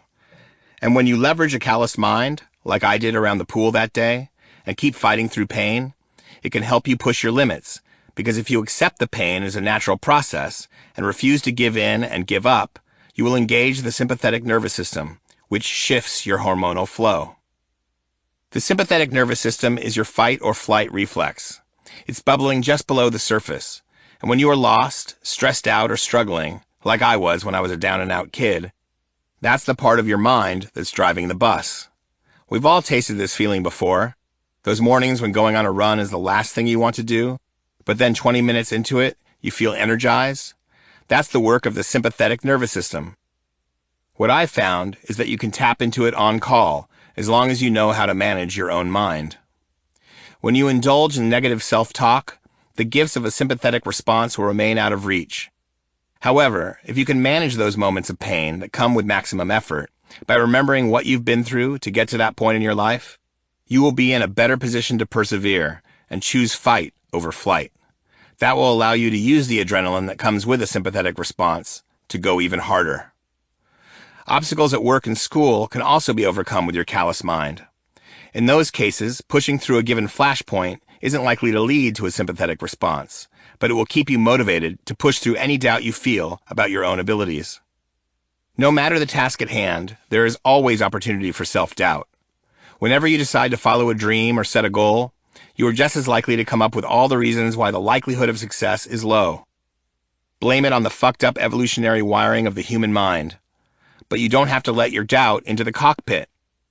You can tolerate doubt as a backseat driver, but if you put doubt in the pilot seat, defeat is guaranteed. Remembering that you've been through difficulties before and have always survived to fight again shifts the conversation in your head. It will allow you to control and manage doubt, and keep you focused on taking each and every step necessary to achieve the task at hand. Sounds simple, right? It isn't. Very few people even bother to try to control the way their thoughts and doubts bubble up. The vast majority of us are slaves to our minds. Most don't even make the first effort when it comes to mastering their thought process, because it's a never-ending chore, impossible to get right every time. The average person thinks 2,000 to 3,000 thoughts per hour. That's 30 to 50 per minute. Some of those shots will slip by the goalie. It's inevitable, especially if you coast through life. Physical training is the perfect crucible to learn how to manage your thought process, because when you're working out, your focus is more likely to be single-pointed, and your response to stress and pain is immediate and measurable. Do you hammer hard and snag that personal best like you said you would, or do you crumble? That decision rarely comes down to physical ability. It's almost always a test of how well you are managing your own mind. If you push yourself through each split and use that energy to maintain a strong pace, you have a great chance of recording a faster time. Granted, some days it's easier to do that than others, and the clock or the score doesn't matter anyway. The reason it's important to push hardest when you want to quit the most is because it helps you callous your mind. It's the same reason why you have to do your best work when you are the least motivated. That's why I loved PT and Buds, and why I still love it today. Physical challenges strengthen my mind, so I'm ready for whatever life throws at me, and it will do the same for you. You know, David, I think we should talk about this callous mind thing, man, because a couple things, going back to the first reference of it, this idea of choosing whether you're going to use negativity to callous over your victim's mentality or to kind of solidify that and just make you hard to reach. I mean, that's like so fundamental and so true. Right. It truly is. And throughout my whole life, I was trying to find different ways to kind of get through life. And like I said, it is not a 5-step process. You got to figure out what works for you. And I kept on seeing my hands becoming, extremely calloused as I was trying to lose that weight, and I was doing tons of pull-ups and all this other stuff. And I was like, you know what? I need to do my brain the same way. And through repetition, through friction, you have to put obstacles in front of you. And that, through friction is how you become better. So I kept on, and also through friction was callous in my hands. Right. So I had to kind of put friction on my mind. And that's exactly what I just kept on doing. I kept on putting friction on my mind. I mean, but friction on the mind is a natural thing. And what you're saying is, I mean, the way I'm getting it is, you have to, but you can choose actually where you're going to allow that callous to happen when it comes to the mind. And the body, you don't have the choice. It's whatever you use. But the same is true of the mind. It's wherever you're putting your mind. So if you're saying, listen, the world's giving me all sorts of grief and I'm fighting through it, but that's going to make me harder and better and stronger going forward, then you're not being a victim. But if you're like, fuck all this, all these motherfuckers are beating me down, then all of a sudden you're going to isolate yourself with a callus. Right. And that's exactly right. A callus can work for you and a callus can work against you. So that's the only way you can look at any situation that you're in. The only way you can look at it is, you know what? You're beating me down, but all you're doing is making me more of an animal. You're making me better. But once you take that other approach to it as, woe is me, why are you being this way to me? But with all that being said, you have to look at the source. And we talked about it in the previous chapters. You have to look at the source of the person that's beating you down. Like, why is a secure individual going to take the time to beat you down? They're not going to. They're not going to. And we put so much into these people, like, oh my God, this person doesn't like me, or whatever the situation may be, versus taking the time to just slow it down and say, you know what? A secure human being wouldn't be doing that right now. So the problem isn't with you usually. The problem is with your adversary. Right. But if someone's born poor, for instance, and their dad, they never met their mom or dad or someone, they've had kind of from the beginning have had to start from way back from the starting line. You could see how someone would think that the odds are stacked against them. You could forgive them for that. But the thing is, it is still a choice they're making. Oh, 100%. I mean, it is now you to own. Right. Your parents may have put you in a fucked up situation. Once again, you have to turn that around yourself. No one is coming to save you. And that's, we have this mentality of, I'm going to wait to be saved. I'm going to wait for someone to come and help me. And I'm telling you right now, I believe in God. A lot of us believe in praying on it and stuff like that. Yeah, you can pray on it, but if you sit in a room and pray on it and do nothing about it, nothing's going to happen. You have to put work behind everything in life. You have to put effort. You have to put friction behind something for something to change. Yeah, and I mean, that gets back to the hero's journey and why this book is so important for everybody who's listening right now or reads the book, is to think of themselves in your shoes, because what you like to say is it just makes the story better. If you have certain disadvantages in a given situation, imagine how great the story is going to be when you fucking rock it. Exactly. Like right now, I could be a 350-pound, guy that works for Ecolab. And if I would have never found a way how to callous my mind, how to take souls, how to reach in there and find more of myself, I would be that same person who was spraying for cockroaches. I would never know that inside that 300-pound body was a person that was capable of going through these hell weeks, that was capable of running, of doing anything I've done. We don't want to examine the possibilities of what we can be. And that's the scariest thing in the world to me, is I believe that so many people have died never knowing what they could, what they could have been. Absolutely. I think that this also what you say here that's so poignant is that it's important for everyone to know that you don't have to get right. You don't have to get it right every time. Sometimes you're going to think wrong. Sometimes you're going to take the victim's way out at first. When, this is a muscle you're building up. And like you say, the average person thinks 2,000 to 3,000 thoughts per hour, 30 to 50 per minute. I mean, you're not going to get them all. Some you're going to be lazy with the mind sometimes. I mean, I think about this all the time. I've been working with you for we're going on a year. Right. And I've been hearing this and I love it, and I'm active. But when I'm pushing hard running and it hurts, and I actually don't remember to answer the simple questions all the time. It takes a lot of focus to actually be able to even answer that question. It's not easy. And so you're going to get it wrong sometimes, but that's okay. That's all part of the process. It is all part of the process. And one thing I know is that you have to kind of imagine yourself after the fact. So what that means is, like this morning, I didn't feel like getting up and running. I didn't get much sleep. I stretched, I was stretching for a couple hours, went to bed about 1:30. I was up at 6 this morning and went running. I knew that I would be here right now talking to you all, doing this book. And the whole time I'd be in this little booth, locked up in this little cage, I'd be thinking one thing: why the hell didn't I go run? So you want to get to the point in your life where all these things that you don't do, they bother you. They haunt you.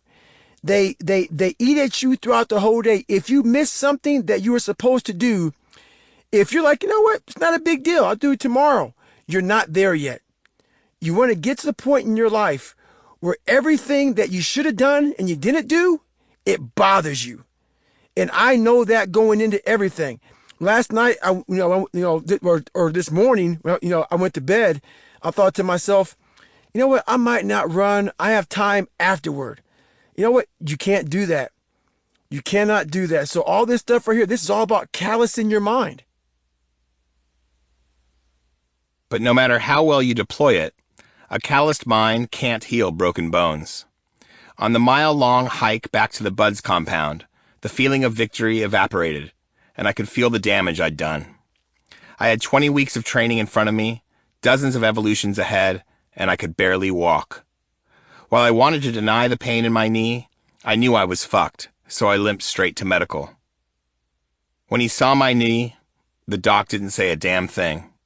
He just shook his head and sent me to get an x-ray that revealed a fractured kneecap. In Buds, when reservists sustain injuries that take a long time to heal, they're sent home, and that's what happened to me. I crutched my ass back to the barracks, demoralized, and while checking out, I saw some of the guys that quit during Hell Week.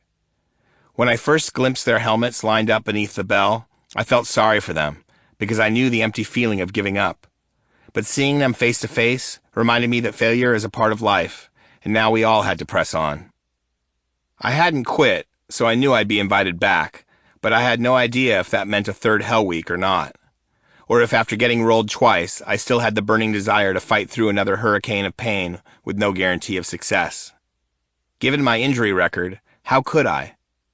I left the Buds compound with more self-awareness and more mastery over my mind than I'd ever had before, but my future was just as uncertain. Airplanes have always made me claustrophobic, so I decided to take the train from San Diego to Chicago, which gave me 3 full days to think, and my mind was all fucked up. Before we get into that, how did you become claustrophobic? You know what? I don't talk about it much at all. It's It's a pretty messed up story for me. So when I was in the Air Force, they sent me to a school called survival school, and it's mostly for pilots. Being trapped behind enemy lines, and pilots become POWs, prisoners, prisoner of war. So they sent me and a couple other guys to survival school, and the first couple of weeks they teach you how to survive, out on the, out in the land, out in the woods, how to make different shelters, how to eat, different food, whatnot. But then the last week of survival school, they put you in this mock POW camp. So they put this hood over your head, and you live in a slightly bigger sized coffin box. And so that was okay for me. I'm about 6'1", 6'2", and the actual box was about maybe 5'10", and it was probably about 3 feet wide. So I lived in that. But what they would do is they would take you from that box and they would put you in a very, very small box. And so the whole time you have a hood over your head, so you can't see what the POW camp looks like. You can't see any of that stuff. So now they put me in a box. So imagine this. Imagine getting in a ball, scrunching down the ball, having your chest up to your thighs and getting as tight as you can. And they shove you in this box. And at this time, I was about 260 pounds. So they shove you in a box where your right elbow is touching the side, your left elbow, your head is touching the very top of the box, and your knees are touching the front of the box. And your back is also kind of rounded over to the top of the box and the back of the box. So you are literally smushed in this thing.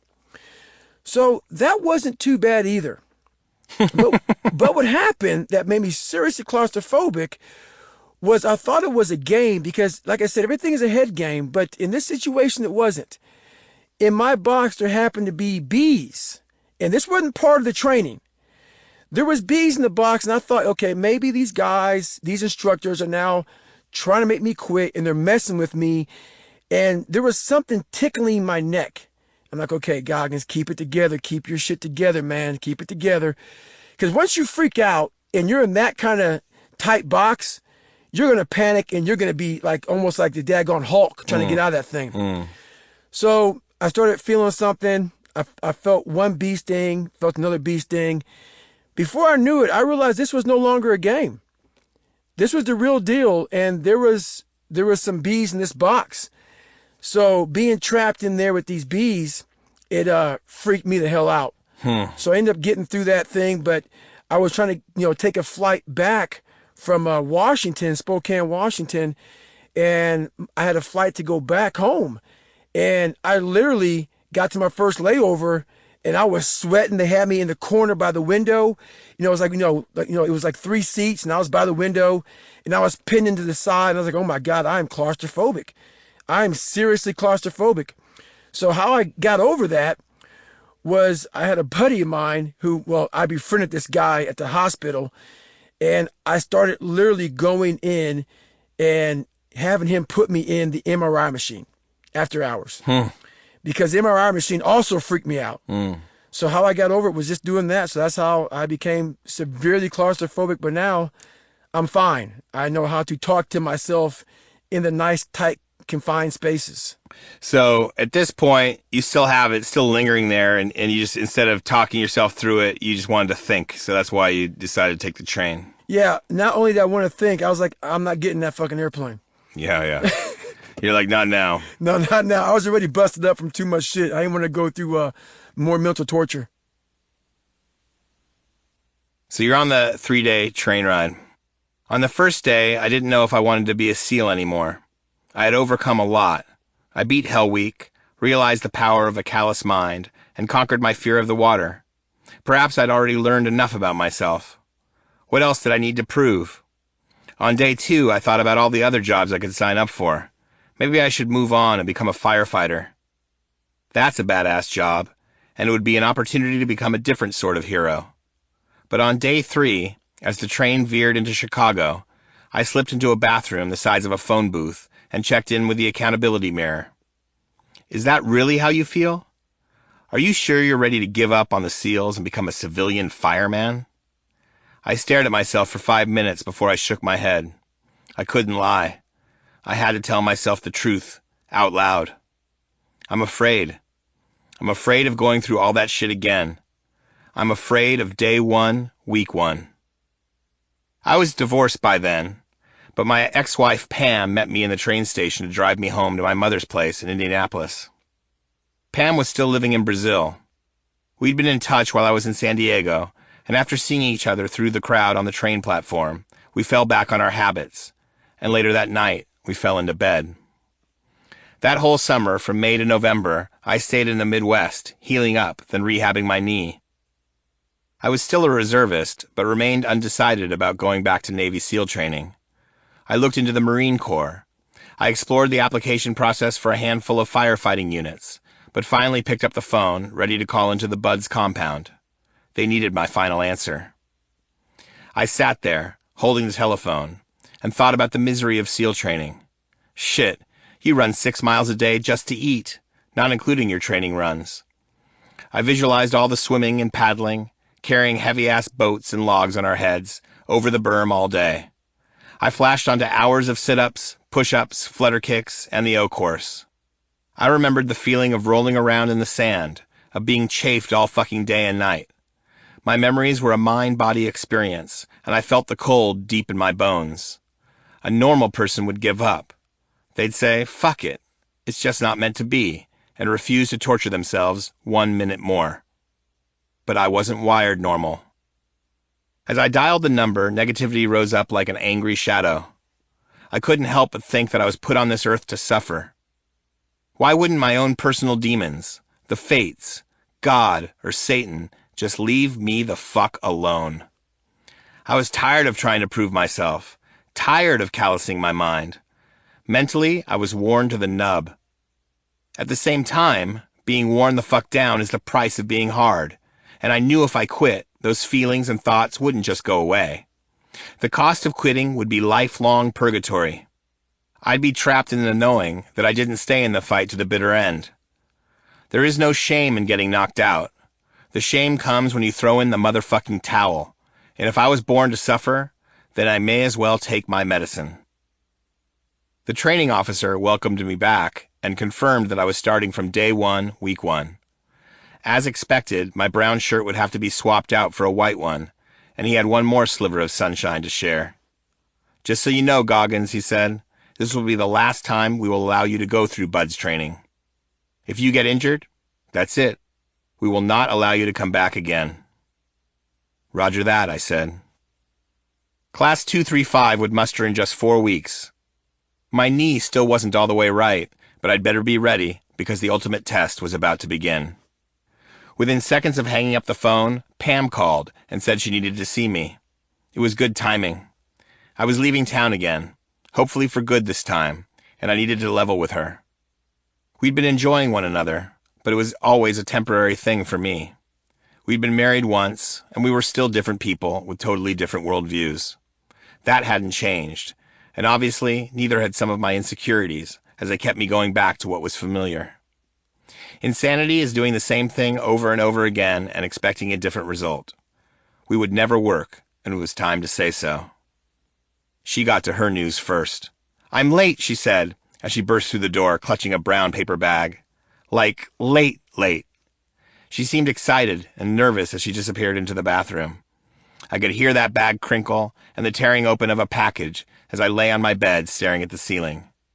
Minutes later, she opened the bathroom door, a pregnancy test in her fists, and a big smile on her face. I knew it, she said, biting her lower lip. Look, David, we're pregnant. I stood up slow.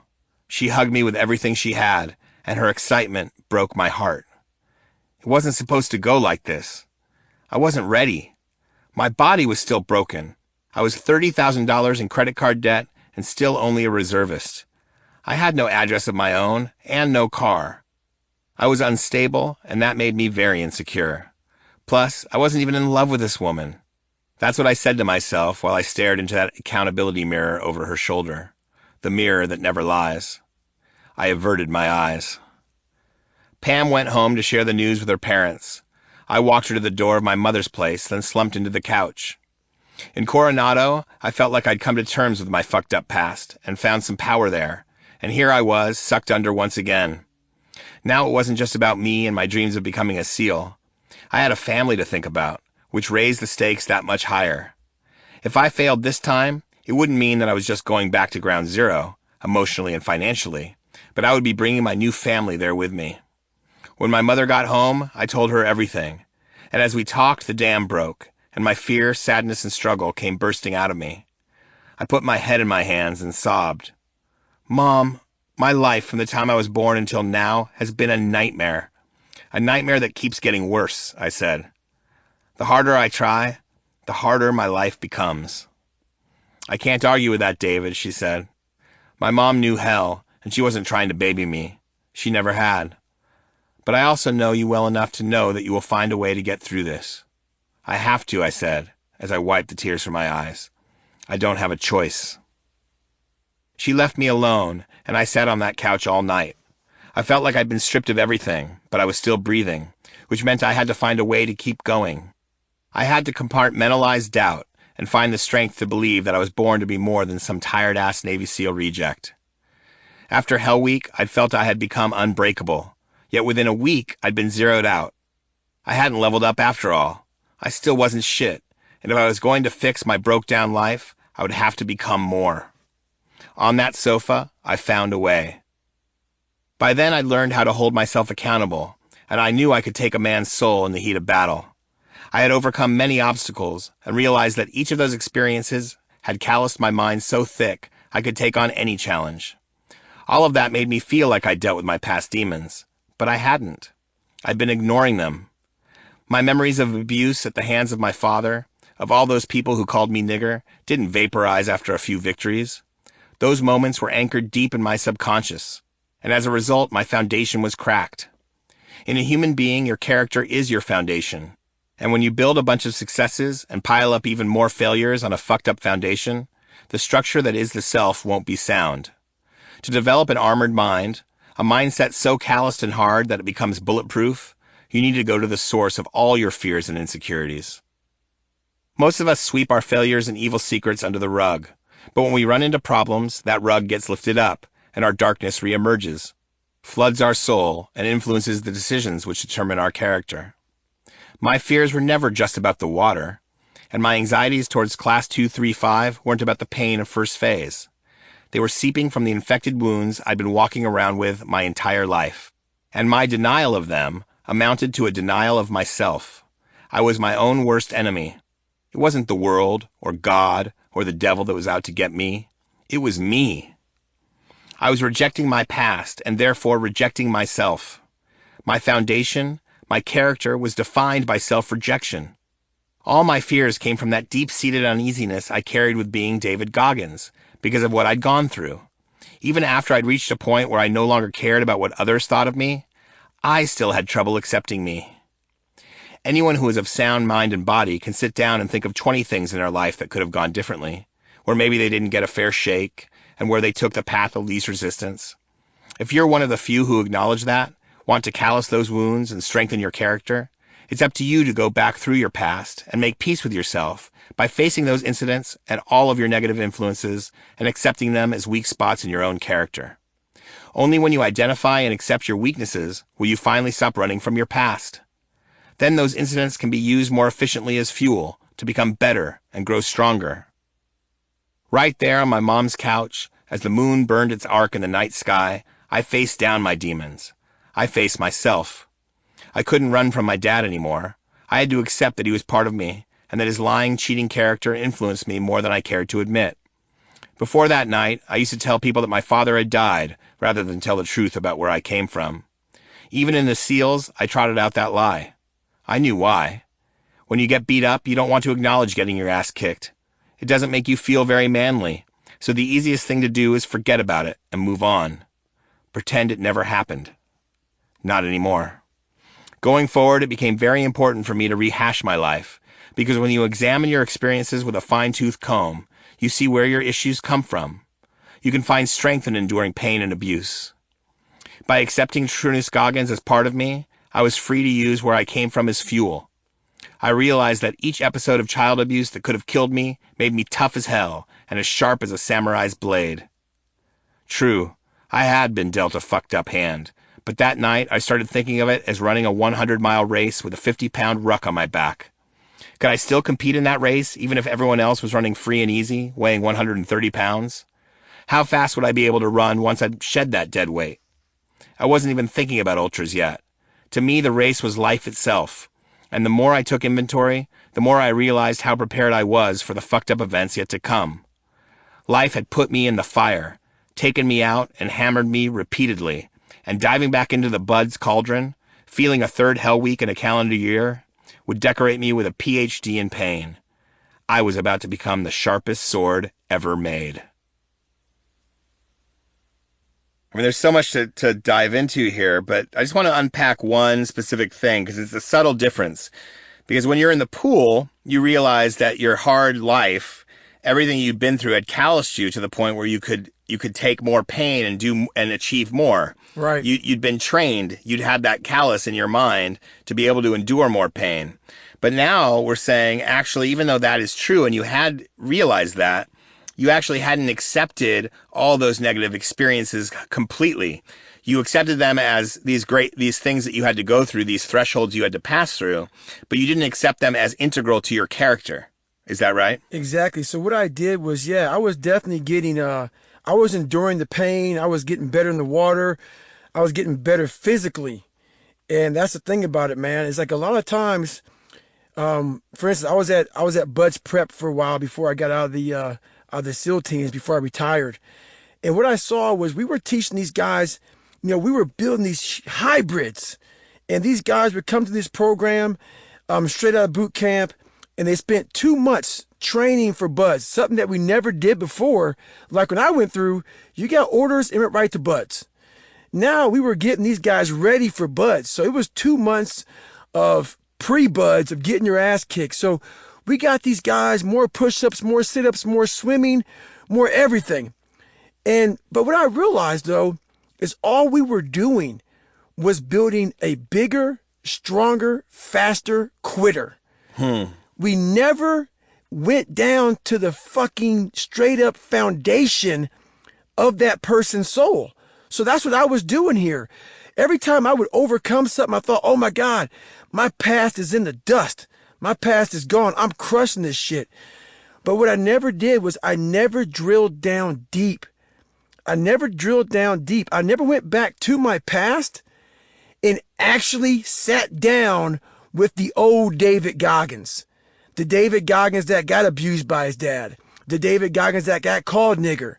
I just thought that me getting better was enough. I said, oh my God, look where I'm at now. I've overcome so much.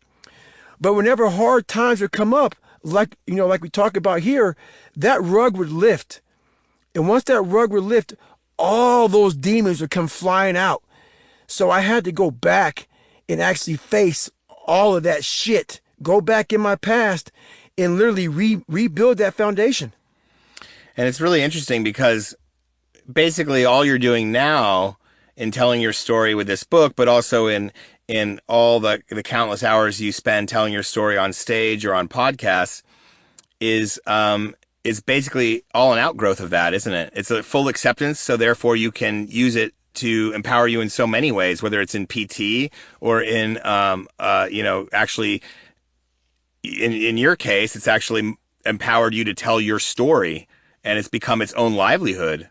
Right. And I found great strength in doing that. So what I once feared anybody knowing what they're hearing right now.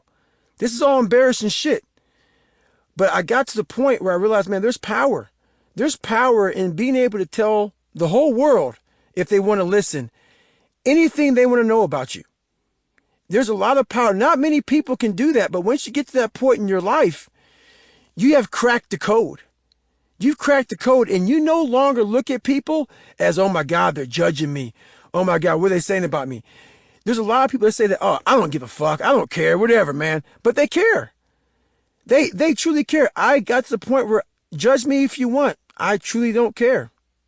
It's interesting though, because I mean, we're going to talk about this later as well, but I think it's important for your readers and listeners to understand. I think when they first hear about you and what we're about to talk about in this chapter, I mean, it's absolutely amazing what you can withstand physically or what you did withstand in your life. But in reality, like, this is not some alpha male macho story. No. This is actually extreme vulnerability disguised as that. And I think that's what's so interesting and why people are so attracted to your story and what you're doing is that you're giving permission to be vulnerable with yourself. It's actually a very sensitive thing to do. And most people don't have that sensitivity. They don't want to look at those weak points. It makes them feel weak, like you said. And you're giving them permission to do that because you found if you allow yourself to be weak, then you can become so much stronger. That's exactly true. So that's what I found out in me being able to admit my faults, admit my weaknesses, admit my, just admit my insecurities, admit my fears. I found great strength in owning that. We hate owning that. And like you said, you're going to hear in this next part of this chapter about some crazy shit. Like some stuff, even me looking back on it, me reading it, me talking about it with you for months, it's even hard for me to sometimes believe. And people love putting a title on what they don't understand. A lot of people love putting a title on me. Oh man, you just gotta have you have some special brain.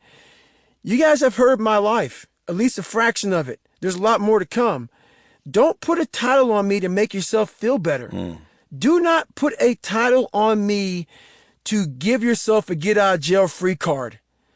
I am being vulnerable to you right now. I'm telling you where I come from. I'm telling you my parents. I'm telling you, my learning disabilities, all the issues I had. Wetting the bed For a long time. Thanks for bringing that up, Adam. I appreciate that. Wetting the bed for a while, sleeping on the floor, having so many fears and insecurities that, I lied so people would accept me. I'm telling you right now, if you put a title on me, you're afraid to face who you are. There is no excuse to be where you're at if you're not where you want to be. Yeah, and just to encourage you listeners and readers to do this hard work for yourself, because that's what you're encouraging people to do, and so that you can find your strength, your reservoir of strength in it. I think that's just so important. And like, just to remind the world again, this is not some macho man alpha male story. It's a person who has become so vulnerable that this hero emerged. And that's kind of what we're talking about here. And all we're trying to get is, I'm hoping that you become your own hero. Yeah. And I cannot say that enough, man. This is my story, but hopefully you all are at home right now rewriting your book. Rewriting your chapters of your life. Change the outlook. Change how you look at everything in life. It is possible. That said, what you're about to hear is some crazy shit. and I will say that, I'm not going to say the 2 episodes that when I first heard your story on Rich Roll's podcast ages ago. Right.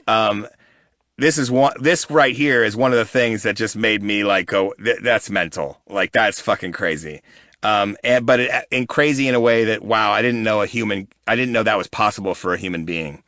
And hearing it in detail has just reinforced that. This is some amazing stuff right here. I had to be open-minded, man. I had to be open-minded. I showed up to class 235 on a mission and kept to myself throughout much of first phase. There were 156 men in that class on day 1. I still led from the front, but I wasn't about shepherding anyone through Hell Week this time. My knee was still sore, and I needed to put every ounce of energy into getting my ass through buds. I had everything riding on the next 6 months, and I had no illusions about how difficult it would be to make it through. Case in point, Sean Dobbs.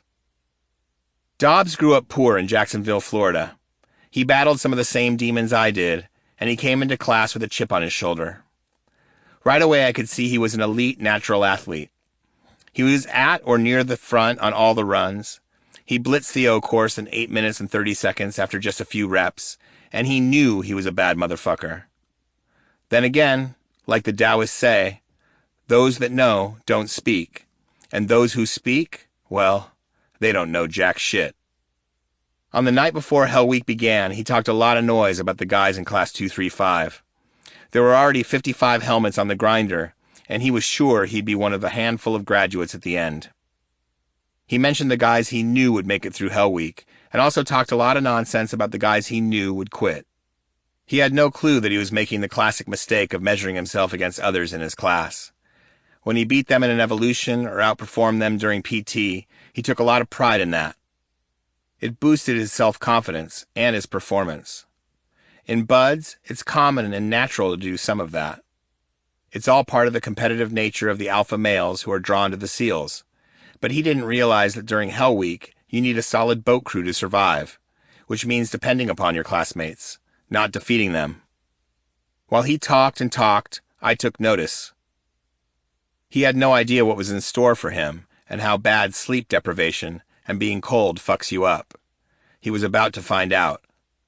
In the early hours of Hell Week, he performed well, but that same drive to defeat his classmates in evolutions and on timed runs came out on the beach. At 5'4" and 188 pounds, Dobbs was built like a fire hydrant. But since he was short, he was assigned to a boat crew of smaller guys, referred to as Smurfs by the instructors. In fact, Psycho Pete made them draw a picture of Papa Smurf on the front of their boat just to fuck with them. That's the kind of thing our instructors did.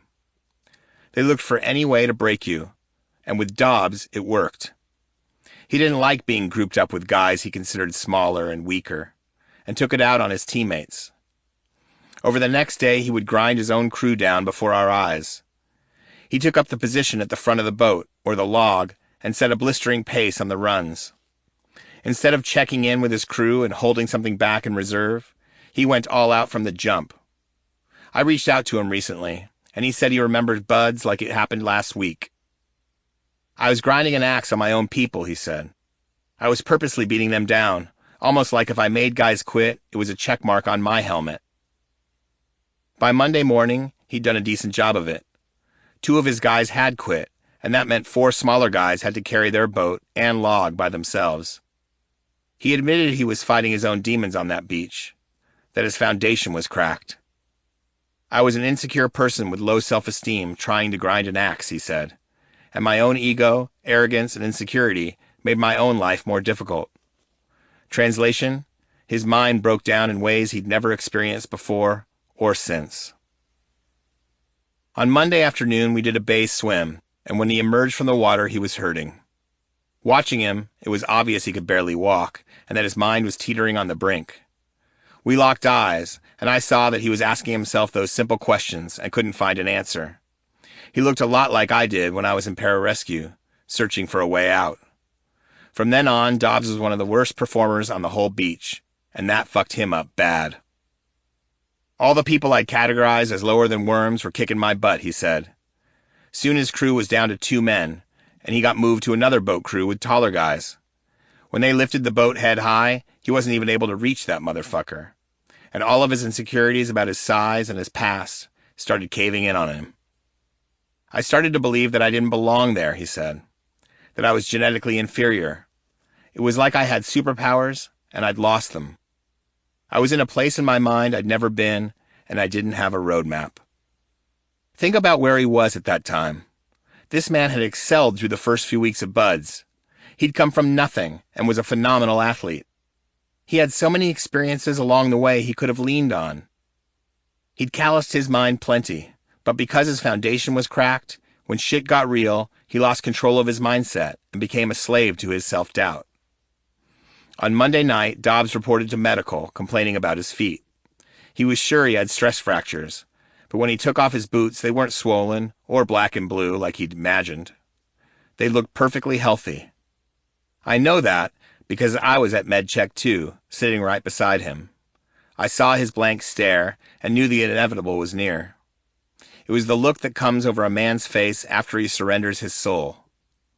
I had the same look in my eyes when I quit pararescue. What will forever bond me and Sean Dobbs is the fact that I knew he was going to quit before he did. The docs offered him Motrin and sent him back into the suffering. I remember watching Sean lace his boots, wondering at what point he would finally break. That's when SBG pulled up in his truck and yelled, This will be the coldest night that you will ever experience in your entire lives. I was under my boat with my crew, headed back toward the infamous steel pier, when I glanced behind me and saw Sean in the back of SBG's warm truck. He'd surrendered. Within minutes, he would toll the bell 3 times and place his helmet down.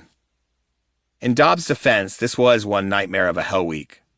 It rained all day and all night, which meant you never got warm and never got dry. Plus, somebody in command had the brilliant idea that the class shouldn't be fed and watered like kings at chow. Instead, we were supplied cold MREs for almost every meal. They thought that would test us even more, make it more like a real-world battlefield situation. It also meant there was absolutely no relief, and without abundant calories to burn, it was hard for anybody to find the energy to push through pain and exhaustion, let alone keep warm. Yes, it was miserable, but I fucking loved it. I thrived off the barbaric beauty of seeing the soul of a man destroyed, only to rise again and overcome every obstacle in his path. By my 3rd go-round, I knew what the human body could take. I knew what I could take, and I was feeding off that shit. At the same time, my legs didn't feel right, and my knee had been barking since day 1. So far, the pain was something I could handle for at least a couple more days. But the thought of injury was a whole different piece of fuck you pie that I had to block out of my mind. I went into a dark place, where there was just me and the pain and suffering. I didn't focus on my classmates or my instructors. I went full caveman. I was willing to die to make it through that motherfucker. I wasn't the only one. Late on Wednesday night, with 36 hours to go before the end of Hell Week, tragedy hit Class 235. We were in the pool for an evolution called the Caterpillar Swim, in which each boat crew swam on their backs, legs locked around torsos in a chain. We had to use our hands in concert to swim. We mustered up at the pool. There were just 26 guys left, and one of them was named John Scop. Mr. Scop was a specimen at 6'2" and 225 pounds, but he'd been sick from breakout and had been in and out of med-check all week. While 25 of us stood at attention on the pool deck, swollen, chafed, and bleeding, he sat on the stairs by the pool, jackhammering in the cold. He looked like he was freezing, but waves of heat poured off his skin. His body was a radiator on full blast. I could feel him from 10 feet away.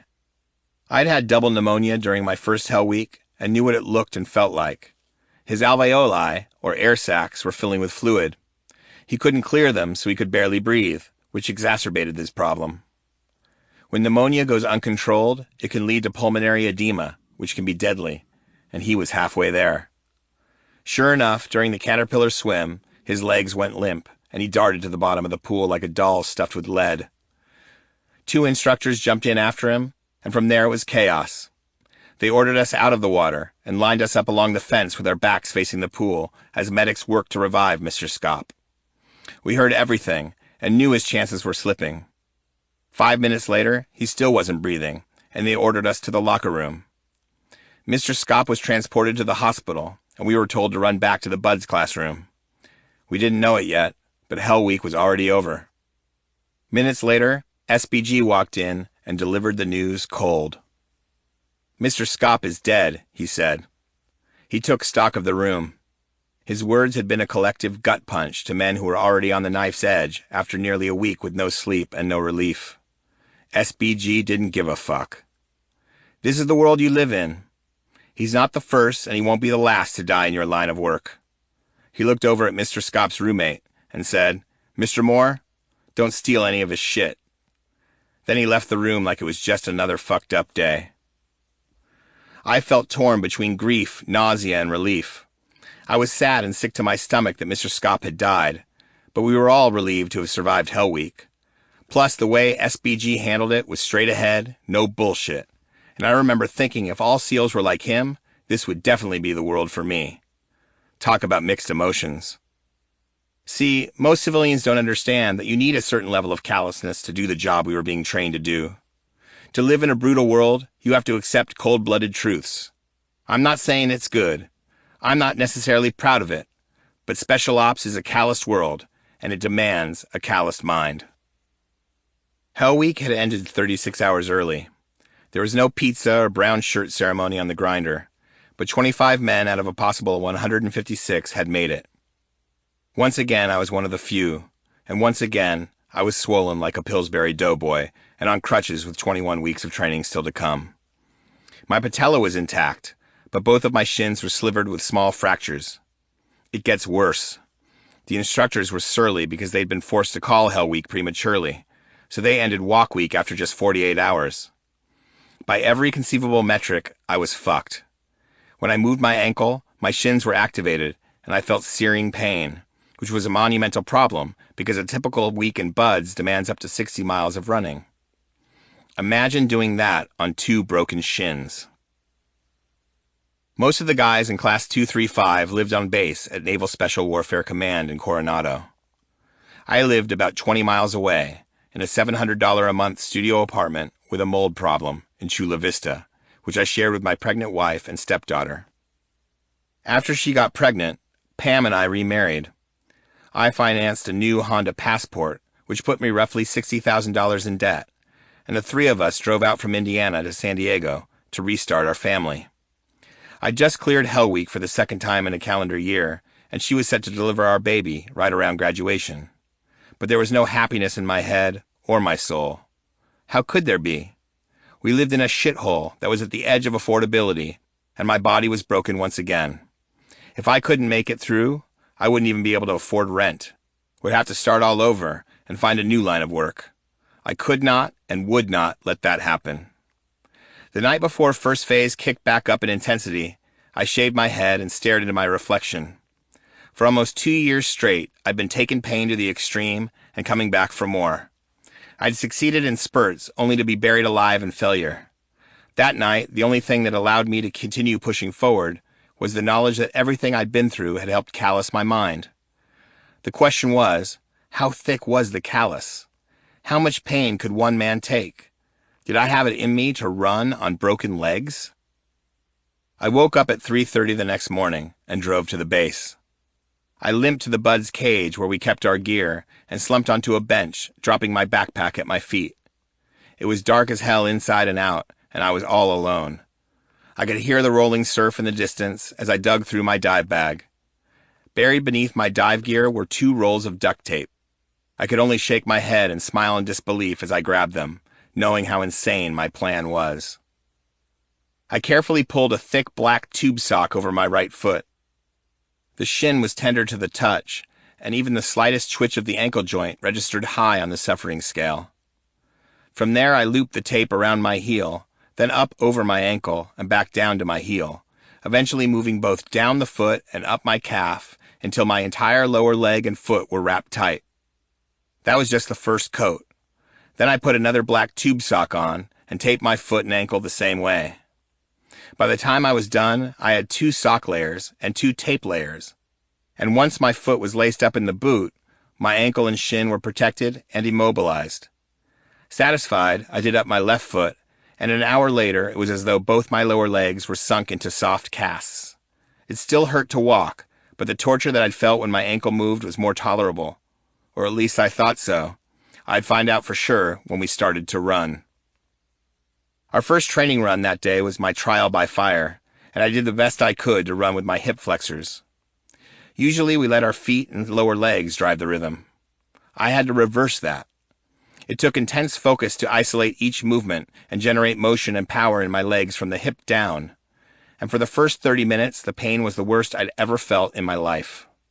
The tape cut into my skin, while the pounding sent shockwaves of agony up my slivered shins. And this was just the first run in what promised to be 5 months of continual pain. Was it possible to survive this, day after day? I thought about quitting. If failure was my future, and I'd have to rethink my life completely, what was the point of this exercise? Why delay the inevitable? Was I fucked in the head?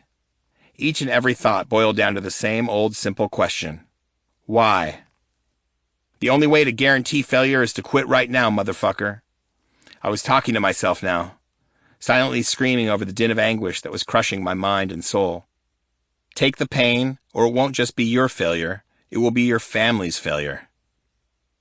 I imagined the feeling I would have if I could actually pull this off, if I could endure the pain required to complete this mission. That bought me another half-mile before more pain rained down and swirled within me like a typhoon. People have a hard time going through buds healthy, and you're going through it on broken legs. Who else would even think of this, I asked. Who else would be able to run even 1 minute on one broken leg, let alone two? Only Goggins.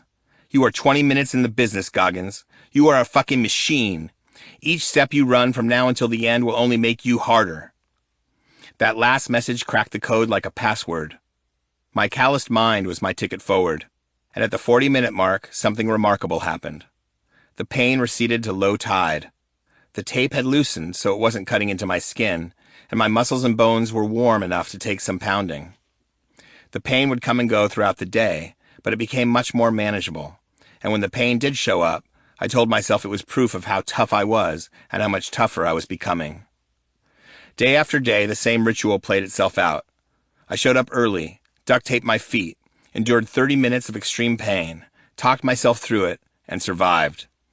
This was no fake it till you make it bullshit. To me, the fact that I showed up every day, willing to put myself through something like that, was truly amazing. The instructors rewarded me for it too. They offered to bind my hands and feet and throw me in the pool to see if I could swim 4 fucking laps.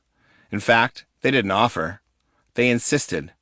This was one part of an evolution they like to call drown-proofing.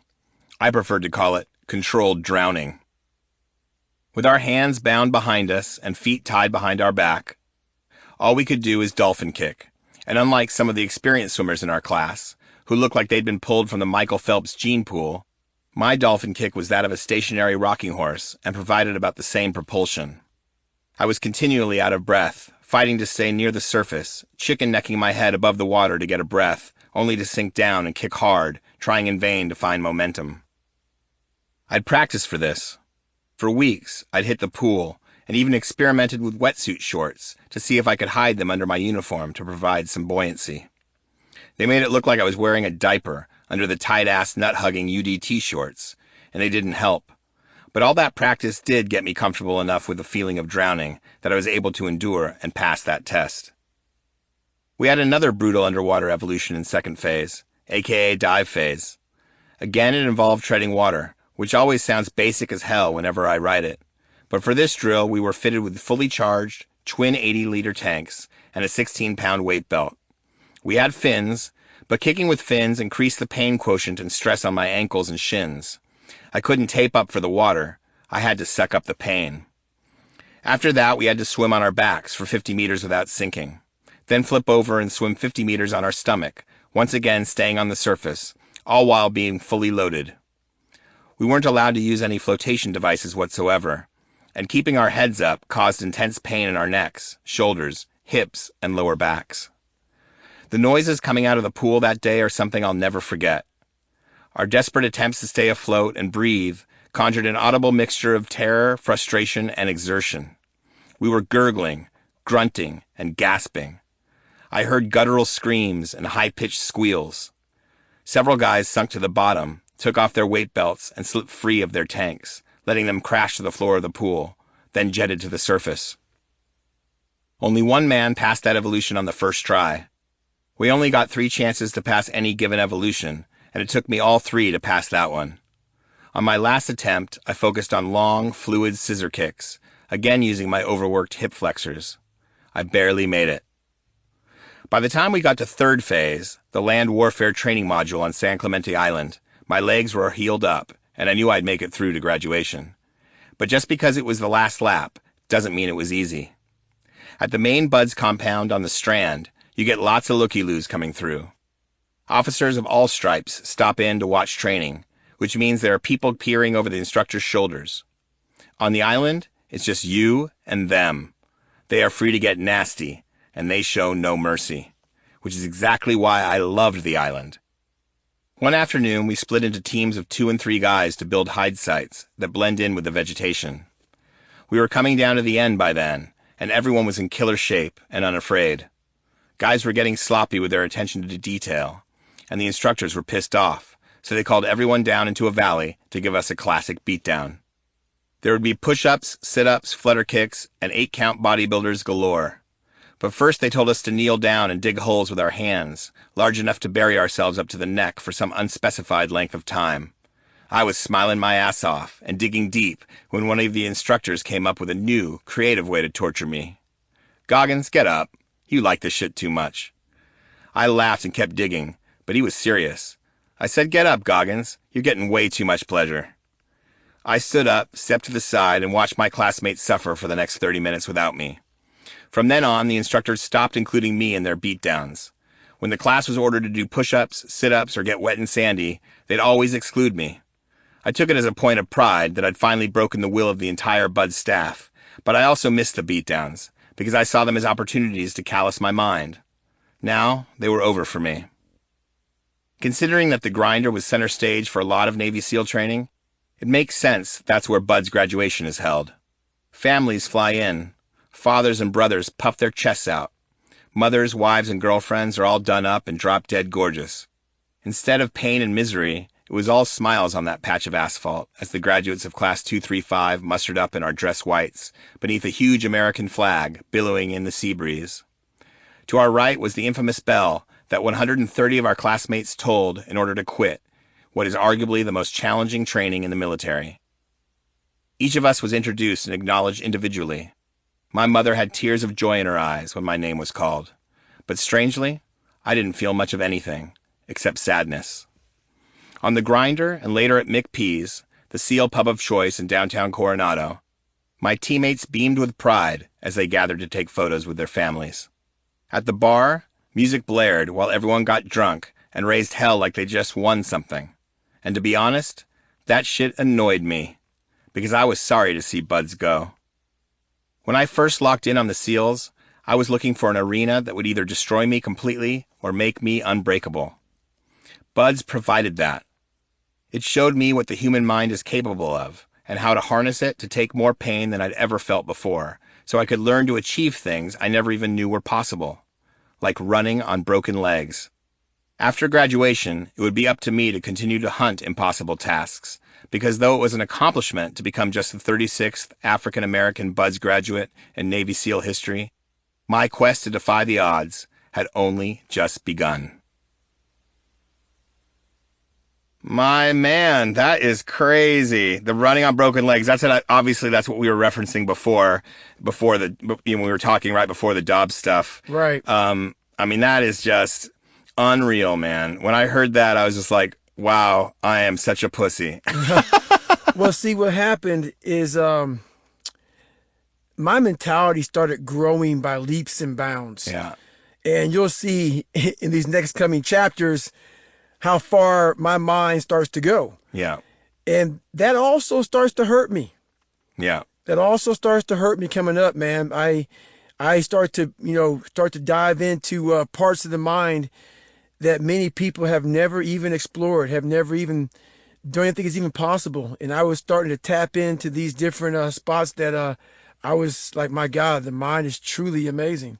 It reminds me of, do you remember that season Kobe played like with a bad wrist the entire season? Like he had a torn ligament in his wrist the whole season or something like that. Right. Remember that? Yep.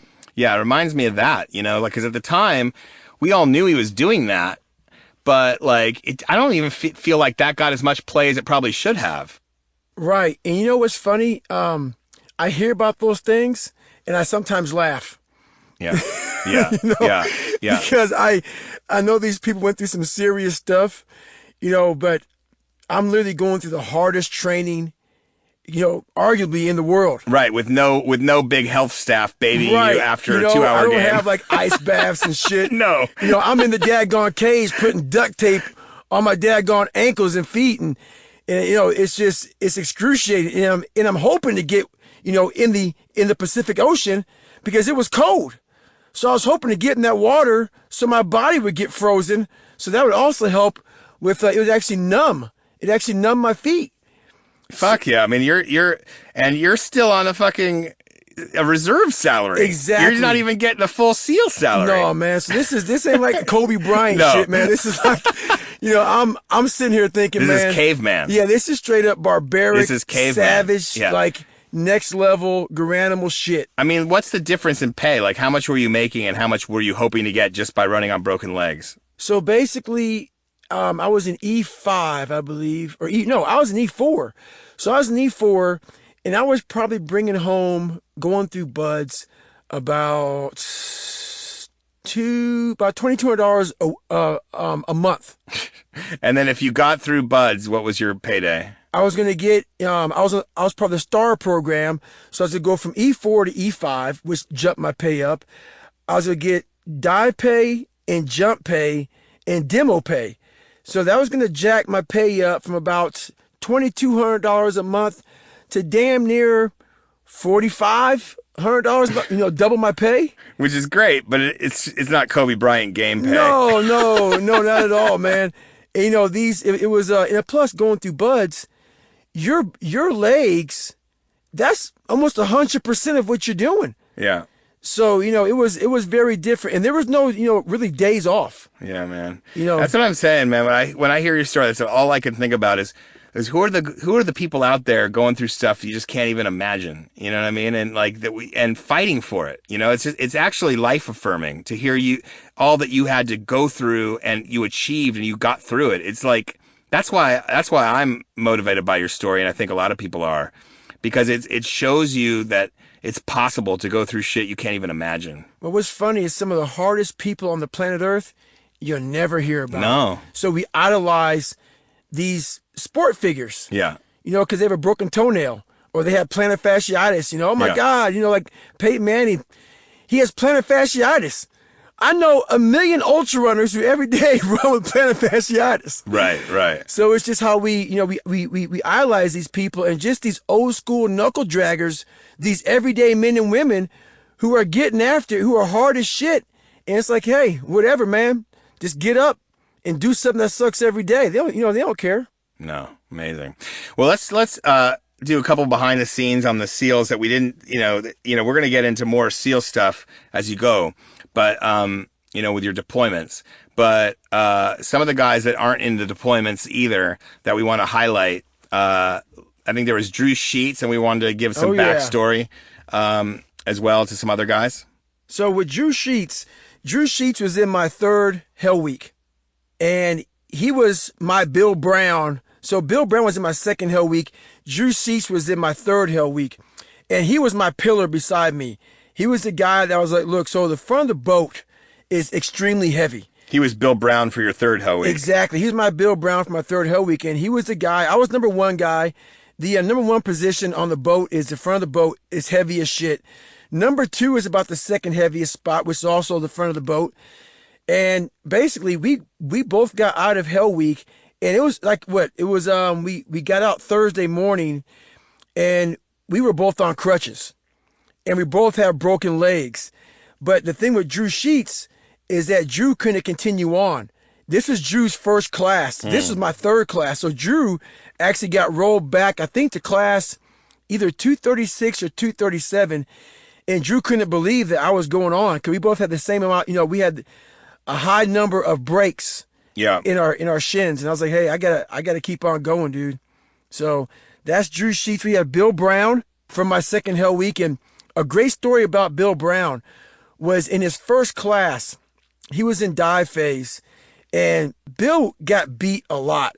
Push-ups, sit-ups, stuff like that. The instructors just didn't like Bill Brown. Yeah. So there was one time that Bill got in trouble, or they didn't like him for whatever reason, and they made him do 8-count bodybuilders, and they forgot about him. And he was in the back by second phase, in a location where you could easily get, forgotten about. And Bill was back there for a few hours doing 8-count bodybuilders. And the class went to chow. The class came back. The class did some stuff. And like, hey, do a muster. A muster's like, hey, basically like a head count. So they did a muster, and they couldn't find Bill Brown. And the instructor remembered, oh my God, I had him do 8-count bodybuilders. So he was expecting to see Bill Brown just kind of sitting back there chilling out. He went back there hours later, and Freak Brown is still busting out 8-count bodybuilders, man. Hours later. Nobody watching them, totally accountable. So that was a great story about Bill Brown. And you know about Kenny Bigby, man. So we interviewed all these guys, and you can share some stories about Kenny Bigby, and I have some also. Yeah, I think the story that I like the best is, so Kenny Bigby, He was a competitive martial artist. His dad had a dojo, also in Indianapolis, correct? Yeah, we both actually. I went to North Central for probably about half the year, maybe a little bit less. Kenny Bigby went to North Central 2 years after I did. And he's like worshiping Bruce Lee and all that. And he was a great martial artist. And then he ends up, also was a great dancer. I mean, he was just a great athlete. And, the story I remember him telling us was that he basically had maybe $100 or $200 to his name, and he got in a van with a bunch of guys, Yep. and they came out to California to try to make it in, music videos and in Hollywood doing the dancing thing. And he was getting by. He was literally homeless in LA, getting by doing dance shows on the Venice Boardwalk. Those guys that do the kind of flip shows and the hip hop breakdancing shows. And he was living that way. And he ended up making, getting some money together, getting some jobs and getting a place. But I just found it so fascinating that he was out there for the better part of a year and then ends up joining up in the Navy. I just found it fascinating. Like, you just never, that's another one. You just never know who you're interacting with, who you're seeing, and the capacity that these guys have. And I just love Kenny's story about that. And he's just fucking hilarious. Oh man, Kenny he was a funny dude. Oh, he is a funny guy. And there was one time going through Buds. I think it was, it was in my second Hell Week. I mean, it was like freezing outside, and the instructor's like, "Hey, Kenny, do it was like the what's it called, the backspin. Hey, do the backspin." So this guy is on the sand in the beach doing the backspin breakdancing. It was hilarious, man. I mean, he's busted out Electric Boogaloo type shit. I mean, it's amazing, and I loved him telling the story about David Goggins is back on the log. I mean, I wish we could have bottled that for this, man. It was great, man. Yeah, I should have brought Kenny in here, man. Put him on the mic, because he tells it better than anybody, man. No one can tell that story No, like him. not like Kenny. And he has that crazy voice. Yeah, he does all the voices. So shout out Big B. Yes, sir. All right, cool. So now we're getting ready to get into chapter 6, and we're going to switch gears. I mean, the SEALs are always still in it, and you'll be in it all the way through, but now we switch gears a little bit. Now, we can't forget about the Challenge 5 here for these folks. Oh, sorry about that. All good. Challenge 5. It's time to visualize. Again, the average person thinks 2,000 to 3,000 thoughts per hour. Rather than focusing on bullshit you cannot change, imagine visualizing the things you can. Choose any obstacle in your way, or set a new goal and visualize overcoming or achieving it. Before I engage in any challenging activity, I start by painting a picture of what my success looks and feels like. I'll think about it every day, and that feeling propels me forward when I'm training, competing, or taking on any task I choose. But visualization isn't simply about daydreaming of some trophy ceremony, real or metaphorical. You must also visualize the challenges that are likely to arise and determine how you will attack those problems when they do. That way you can be as prepared as possible on the journey. When I show up for a foot race now, I drive the entire course first, visualizing success but also potential challenges, which helps me control my thought process. You can't prepare for everything, but if you engage in strategic visualization ahead of time, you'll be as prepared as you possibly can be. That also means being prepared to answer the simple questions. Why are you doing this? What is driving you toward this achievement? Where does the darkness you're using as fuel come from? What has calloused your mind? You'll need to have those answers at your fingertips when you hit a wall of pain and doubt. To push through, you'll need to channel your darkness, feed off it, and lean on your calloused mind. Remember, visualization will never compensate for work undone. You cannot visualize lies. All the strategies I employ to answer the simple questions and win the mind game are only effective because I put in work. It's a lot more than mind over matter. It takes relentless self-discipline to schedule suffering into your day, every day.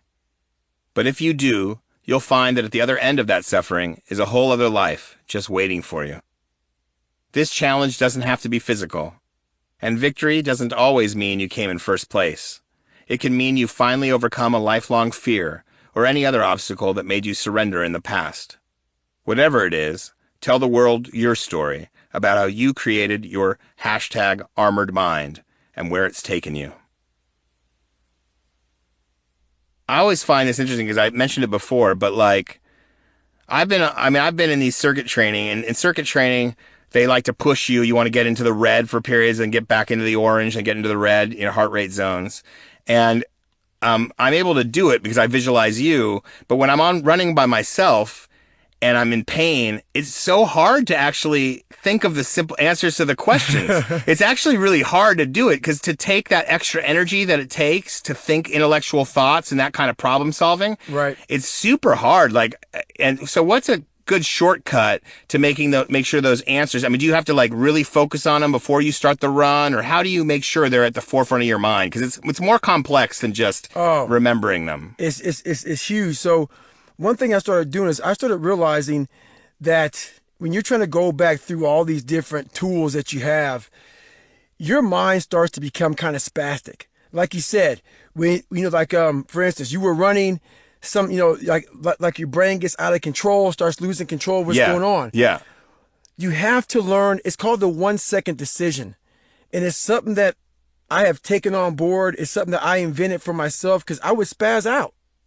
And like, for instance, in Navy SEAL training, when they put your ass in that cold water after the first hour of breakout, they put you in there, and that first wave of wave from the ocean goes over your head, and you're frozen, and you start to spaz out. So all that visualization, all that self-talk, all those nice tools that we have, they're out the door. You have to kind of calm your mind down that 1 second versus panicking and spazzing out. Take time to literally be patient. Calm down and get trained. Just like regain your thought process. How do you do that when you're in the midst of a run, like you're running in the red heart rate zone? You have to slow your heart rate down. Okay. So when you're going fast, going too fast actually kind of makes you even more spazzed out. Okay. So you have to slow down your tempo, and in slowing down your tempo, it relaxes your mind. So it's okay to slow down the tempo, because then if you can start to control your mind, then when you speed back up, you'll be in better control. Exactly. So when the heart rate goes up, everything starts to speed up. You have to try to slow your heart rate down in that moment, whether it's slowing down running or even slowing down your thought process. If you have a really fast thought process, that will speed your heart rate up because it makes your adrenaline flow through your body. So you got to try to calm all that down in that 1 second. When your mind's going fast, your body's going fast, your heart rate's up high, calm it down and try to calm down your thoughts and think logically versus in that panic mode. Got you. And I love how you describe visualization, because a lot of people think athletes or anyone who employs visualization like this, strategic visualization, usually it's focused on just the game itself and visualizing success afterwards. No one really talks about the steps like you do here, visualizing each step of the process and all the problems. So it's not just visualizing success and projecting some success you're trying to manifest. It's actually visualizing the actual problems, doing research on the problems so that you can then be prepared for them. That's right. So you'll hear here pretty soon about me doing these different races. And without visualizing the issues that are going to come up, there's going to be issues. Like whenever you run as far as I run, or, whatever I do, there's going to be issues that come up. So you have to visualize, okay, at about mile 24, 25, 35, 45, this and this and this, this might happen. And if you don't account for the might happen, when it does happen, you're not going to know what to do. Chapter 6. It's not about a trophy. Everything about the race was going better than I could have hoped. There were enough clouds in the sky to blunt the heat of the sun. My rhythm was as steady as the mellow tide that sloshed against the hulls of sailboats docked in the nearby San Diego marina. And though my legs felt heavy, that was to be expected, considering my tapering plan the night before. Besides, they seemed to be loosening up as I rounded a bend to complete my 9th lap, my 9th mile. Just an hour and change into a 24-hour race. That's when I saw John Metz, race director of the San Diego One Day, eyeballing me at the start-finish line. He was holding up his whiteboard to inform each competitor of their time and position in the overall field. I was in 5th place, which evidently confused him. I offered a crisp nod to reassure him that I knew what I was doing, that I was right where I was supposed to be. He saw through that shit. Metz was a veteran, always polite and soft-spoken. It didn't look like there was much that could faze him, but he was also a seasoned ultramarathoner, with 3 50-mile races in his saddlebag. He'd either reached or topped 100 miles 7 times, and he'd achieved his personal best of 144 miles in 24 hours when he was 50 years old, which is why it meant something to me that he looked concerned. I checked my watch, synced to a heart rate monitor I wore around my chest. My pulse straddled my magic number line, 145. A few days earlier, I'd run into my old BUDS instructor, SBG, at Naval Special Warfare Command.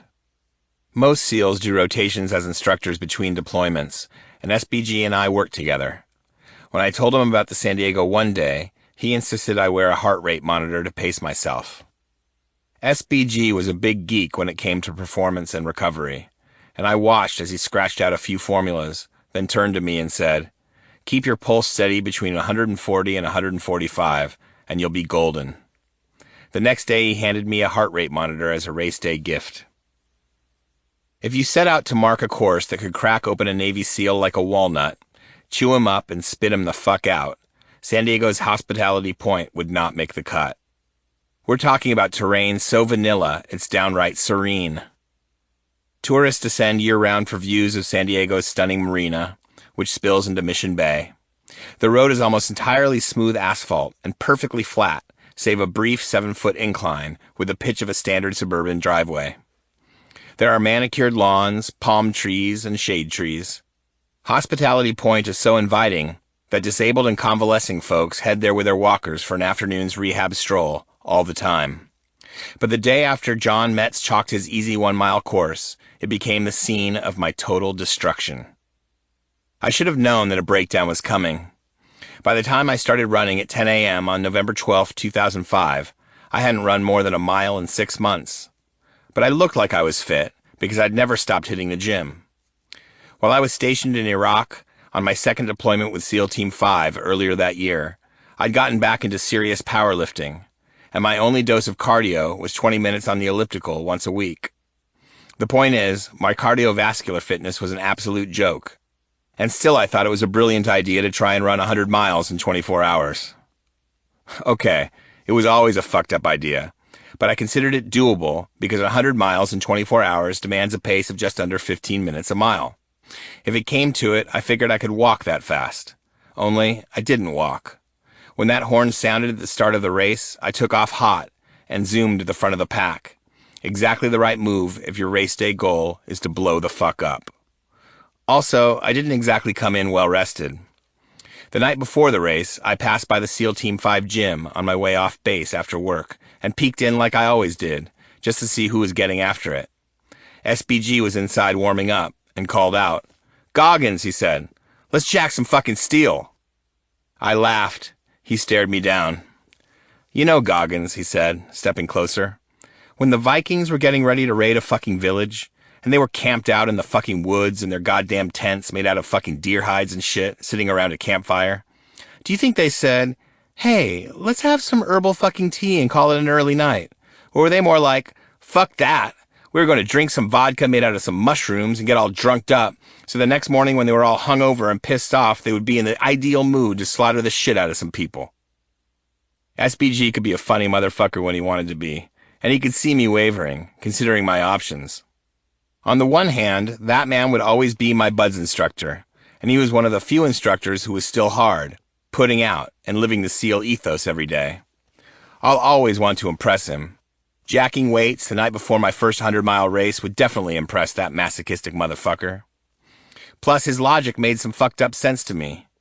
I needed to get my mind ready to go to war, and lifting heavy would be my way of saying, "Bring on all your pain and misery. I'm ready to go." But honestly, who does that before running 100 fucking miles? I shook my head in disbelief, threw my bag to the ground, and started racking weights. With heavy metal blaring from the speakers, 2 knuckle-draggers came together to put the fuck out. Most of our work focused on the legs, including long sets of squats and deadlifts at 315 pounds. In between, we bench pressed 225. This was a real deal powerlifting session, and afterwards we sat on that bench next to one another and watched our quads and hamstrings quiver. It was fucking funny until it wasn't. Ultra running has gone at least somewhat mainstream since then, but in 2005 most ultra races, especially the San Diego One Day, were pretty obscure, and it was all new to me.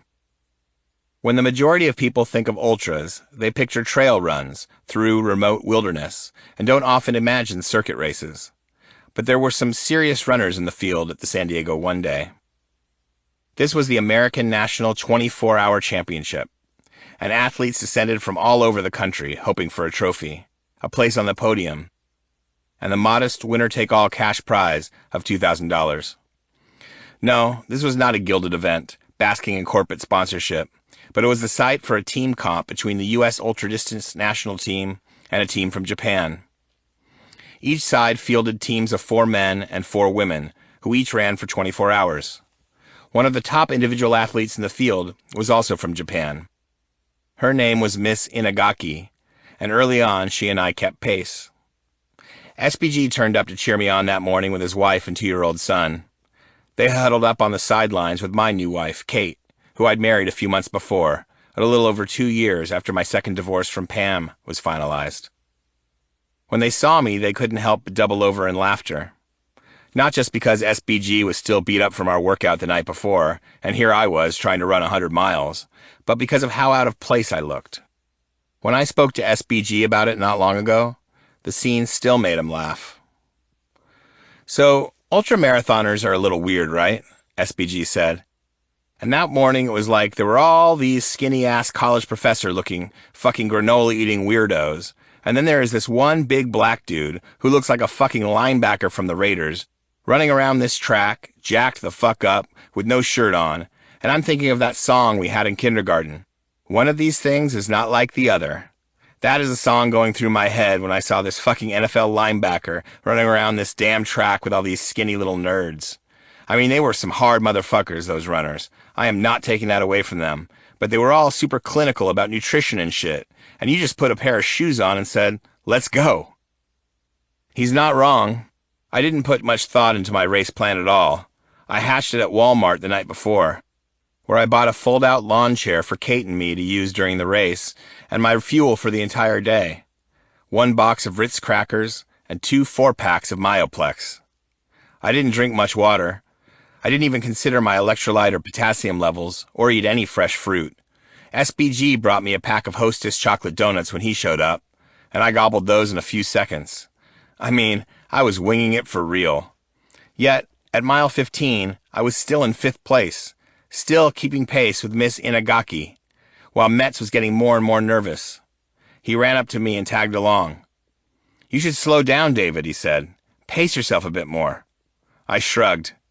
I got this. It's true that I felt okay in that moment, but my bravado was also a defense mechanism. I knew if I were to start planning my race at that point, the bigness of it would become too much to comprehend. It would feel like I was supposed to run the length of the damn sky. It would feel impossible. In my mind, strategy was the enemy of the moment, which is where I needed to be. Translation, when it came to ultras, I was green as fuck. Metz didn't press me, but he kept a close watch. I finished mile 25 at about the 4-hour mark, and I was still in 5th place, still running with my new Japanese friend. SBG was long gone, and Kate was my only support crew. I'd see her every mile, posted up in that lawn chair, offering a sip of Myoplex and an encouraging smile. I'd run a marathon only once before, while I was stationed in Guam. It was unofficial, and I ran it with a fellow SEAL on a course we made up on the spot. But back then I was in excellent cardiovascular shape. Now, here I was bearing down on 26.2 miles for just the second time in my entire life, this time without training. And once I got there, I realized that I'd run beyond known territory. I had 20 more hours and nearly 3 more marathons to go. Those were incomprehensible metrics, with no traditional milestone in between to focus on. I was running across the sky. That's when I started thinking that this could end badly. Metz didn't stop trying to help.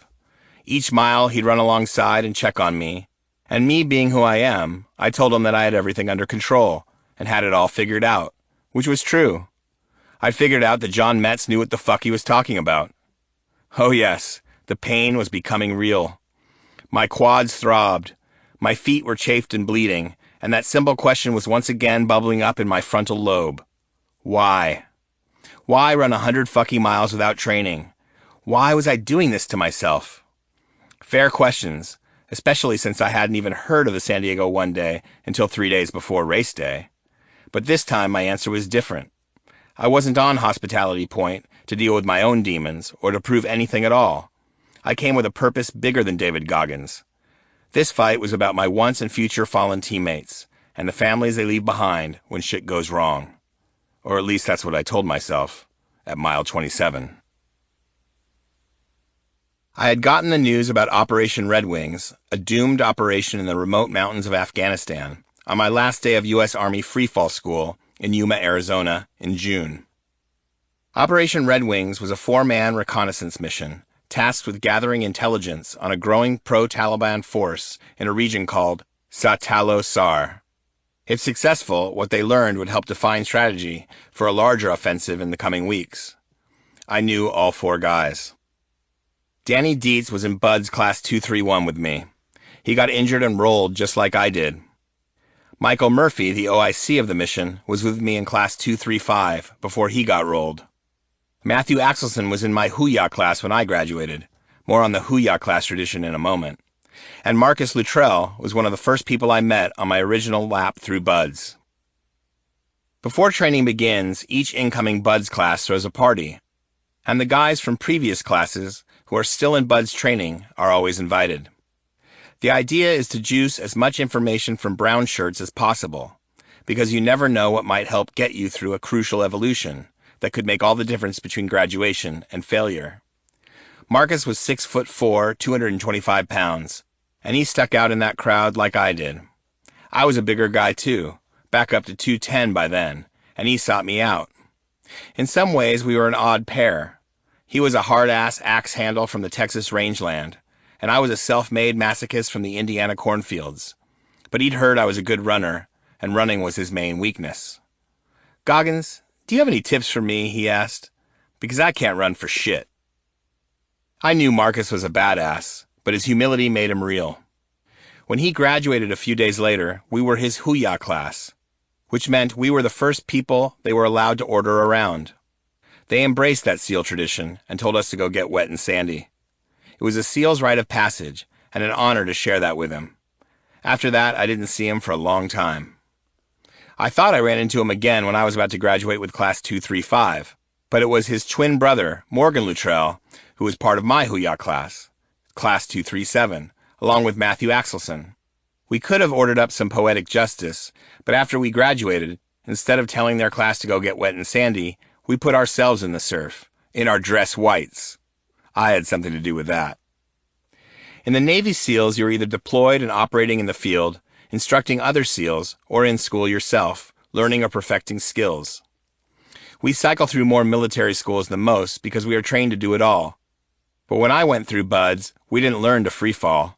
We jumped by static lines, which deployed our chutes automatically. Back then, you had to be chosen to attend U.S. Army freefall school. After my second platoon, I was picked up for Green Team, which is one of the training phases to get accepted into the Navy Special Warfare Development Group, DevGRU, an elite unit within the SEALs. That required me to get free fall qualified. It also required that I face my fear of heights in the most confrontational way possible. We started off in the classrooms and wind tunnels of Fort Bragg, North Carolina, which is where I reconnected with Morgan in 2005. Floating on a bed of compressed air in a 15-foot-high wind tunnel, we learned correct body position, how to shift left and right, and push forward and back. It takes very small movements with your palm to move, and it's easy to start spinning out of control, which is never good. Not everyone could master those subtleties, but those of us who could left Fort Bragg after that first week of training and headed to an airstrip in the cactus fields of Yuma to start jumping for real. Morgan and I trained and hung out together for 4 weeks in the 127-degree desert heat of summer. We did dozens of jumps out of C-130 transport jets from altitudes ranging from 12,500 to 19,000 feet. and there is no rush like the surge of adrenaline and paranoia that comes with plummeting to earth from high altitude at terminal velocity. Each time we jumped, I couldn't help but think of Scott Guerin, the pararescueman who survived a botched jump from high altitude, and inspired me on this path when I met him as a high school student. He was a constant presence for me in that desert, and a cautionary tale. Proof that something can go horribly wrong on any given jump. When I jumped out of an airplane for the first time from high altitude, all I felt was extreme fear, and I couldn't pry my eyes from my altimeter. I wasn't able to embrace the jump because fear had clogged my mind. All I could think about was whether or not my canopy would open. I was missing the unbelievable thrill ride of the free fall, the beauty of the mountains painted against the horizon, and the wide open sky. But as I became conditioned to the risk, my tolerance for that same fear increased. It was always there, but I was used to the discomfort, and before long I was able to handle multiple tasks on a jump and appreciate the moment too. 7 years earlier, I had been rooting around fast food kitchens and open dumpsters, zapping vermin. Now I was fucking flying. The final task in Yuma was a midnight jump in full kit. We were weighed down with a 50-pound rucksack, strapped with a rifle and an oxygen mask for the freefall. We were also equipped with chem lights, which were a necessity because when the back ramp of the C-130 opened up, it was pitch black. We couldn't see any damn thing, but still we leapt into that moonless sky, 8 of us in a line, one after another. We were supposed to form an arrow, and as I maneuvered through the real-world wind tunnel to take my place in the grand design, all I could see were swerving lights streaking like comets in an inkwell sky. My goggles fogged up as the wind ripped through me. We fell for a full minute, and when we deployed our chutes at around 4,000 feet, the overpowering sound went from full tornado to eerie silence. It was so quiet I could hear my heart beat through my chest. It was fucking bliss. And when we all landed safely, we were free fall qualified. We had no idea that at that moment, in the mountains of Afghanistan, Marcus and his team were locked into an all-out battle for their lives, at the center of what would become the worst incident in SEAL history. One of the best things about Yuma is that you have horrible cell service. I'm not big on texting or talking on the phone, so this gave me 4 weeks of peace. When you graduate any military school, the last thing you do is clean all the areas your class used until it's like you were never there. My cleaning detail was in charge of the bathrooms, which happened to be one of the only places in Yuma that has cell service, and as soon as I walked in, I could hear my phone blow up. Text messages about Operation Red Wings going bad flooded in, and as I read them, my soul broke. Morgan hadn't heard anything about it yet, so I walked outside, found him, and told him the news. I had to. Marcus and his crew were all MIA and presumed KIA. He nodded, considered it for a second, and said, "My brother's not dead." Morgan is 1 minute older than Marcus. They were inseparable as kids, and the first time they'd ever been apart for longer than a day was when Marcus joined the Navy. Morgan opted for college before joining up, and during Marcus's Hell Week, he tried to stay up the whole time in solidarity. He wanted and needed to share that feeling, but there is no such thing as a Hell Week simulation. You have to go through it to know it, and those that survive are forever changed.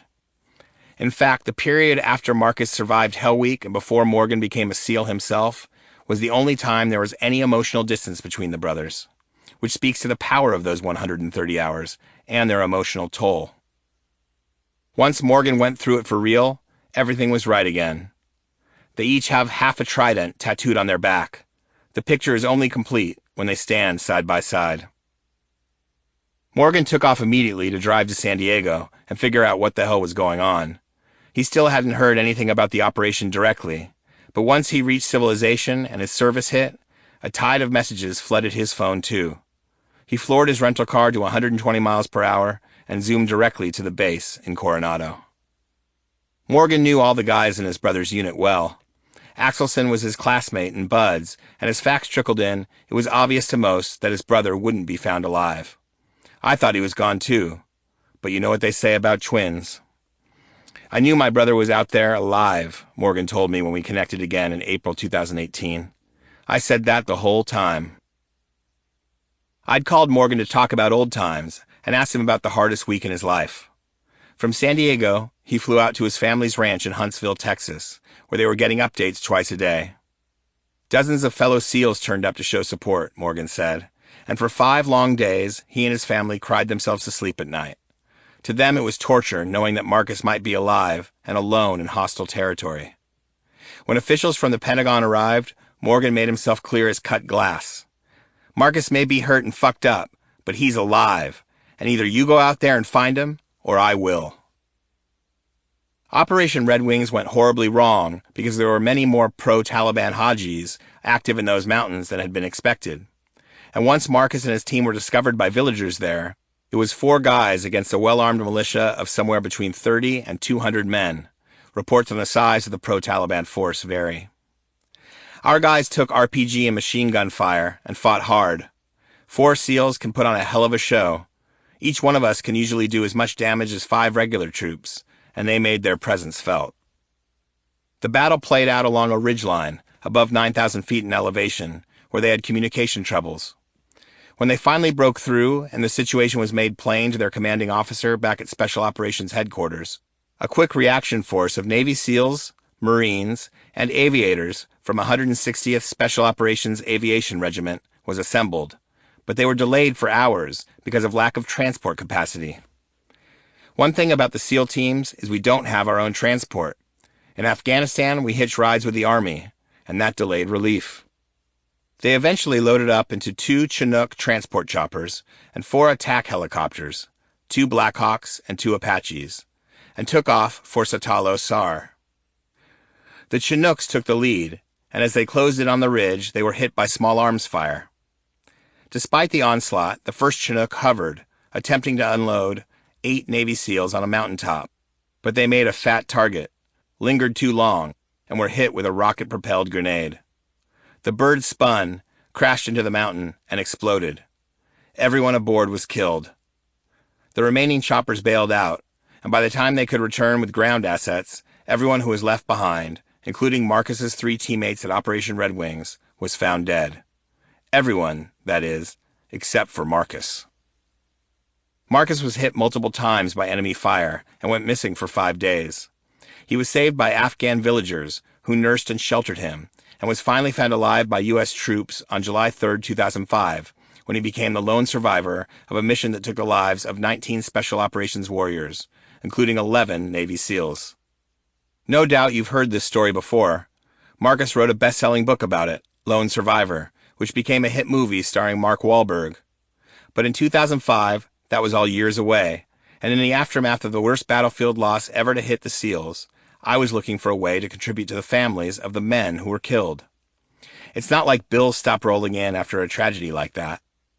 There were wives and kids out there with basic needs to fulfill, and eventually they'd need their college educations covered too. I wanted to help in any way I could. A few weeks before all of this, I'd spent an evening Googling around for the world's toughest foot races, and landed on a race called Badwater 135. I'd never even heard of ultramarathons before, and Badwater was an ultramarathoner's ultramarathon. It started below sea level in Death Valley and finished at the end of the road at Mount Whitney Portal, a trailhead located at 8,374 feet. Oh, and the race takes place in late July, when Death Valley isn't just the lowest place on Earth, it's also the hottest. Seeing images from that race materialize on my monitor terrified and thrilled me. The terrain looked all kinds of harsh, and the expressions on tortured runners' faces reminded me of the kind of thing I saw in Hell Week. Until then, I'd always considered the marathon to be the pinnacle of endurance racing, and now I was seeing there were several levels beyond it. I filed the information away and figured I'd come back to it someday. Then Operation Red Wings happened, and I vowed to run Badwater 135 to raise money for the Special Operations Warrior Foundation, a nonprofit founded as a battlefield promise in 1980, when 8 Special Operations warriors died in a helicopter crash during the famous hostage rescue operation in Iran and left 17 children behind. The surviving servicemen promised to make sure each one of those kids had the money to go to college. Their work continues. Within 30 days of a fatality, like those that occurred during Operation Red Wings, the Foundation's hardworking staff reach out to surviving family members. We are the interfering aunt, said Executive Director Edie Rosenthal. We become a part of our students' lives. They pay for preschool and private tutoring during grade school. They arrange college visits and host peer support groups. They help with applications, buy books, laptop computers, and printers, and cover tuition at whichever school one of their students manages to gain acceptance, not to mention room and board. They also send students to vocational schools. It's all up to the kids. As I write this, the foundation has 1,280 kids in their program. They are an amazing organization, and with them in mind, I called Chris Kosman, race director of Badwater 135, at 7 a.m. in mid-November 2005. I tried to introduce myself, but he cut me off sharp. "Do you know what time it is?" he snapped. I took the phone away from my ear and stared at it for a second. In those days, by 7 a.m. on a typical weekday, I'd have already rocked a 2-hour gym workout and was ready for a day's work. This dude was half asleep. "Roger that," I said. "I'll call you back at 0900. My second call didn't go much better, but at least he knew who I was. SBG and I had already discussed Badwater, and he'd emailed Kosman a letter of recommendation. SBG has raced triathlons, captained a team through the Eco Challenge, and watched several Olympic qualifiers attempt buds. In his email to Kosman, he wrote that I was the best endurance athlete with the greatest mental toughness he'd ever seen. To put me, a kid who came from nothing, at the top of his list meant the world to me, and still does. It didn't mean shit to Chris Kosman. He was the definition of unimpressed. The kind of unimpressed that can only come from real-world experience. When he was 20 years old, he'd competed in the Race Across America bicycle race.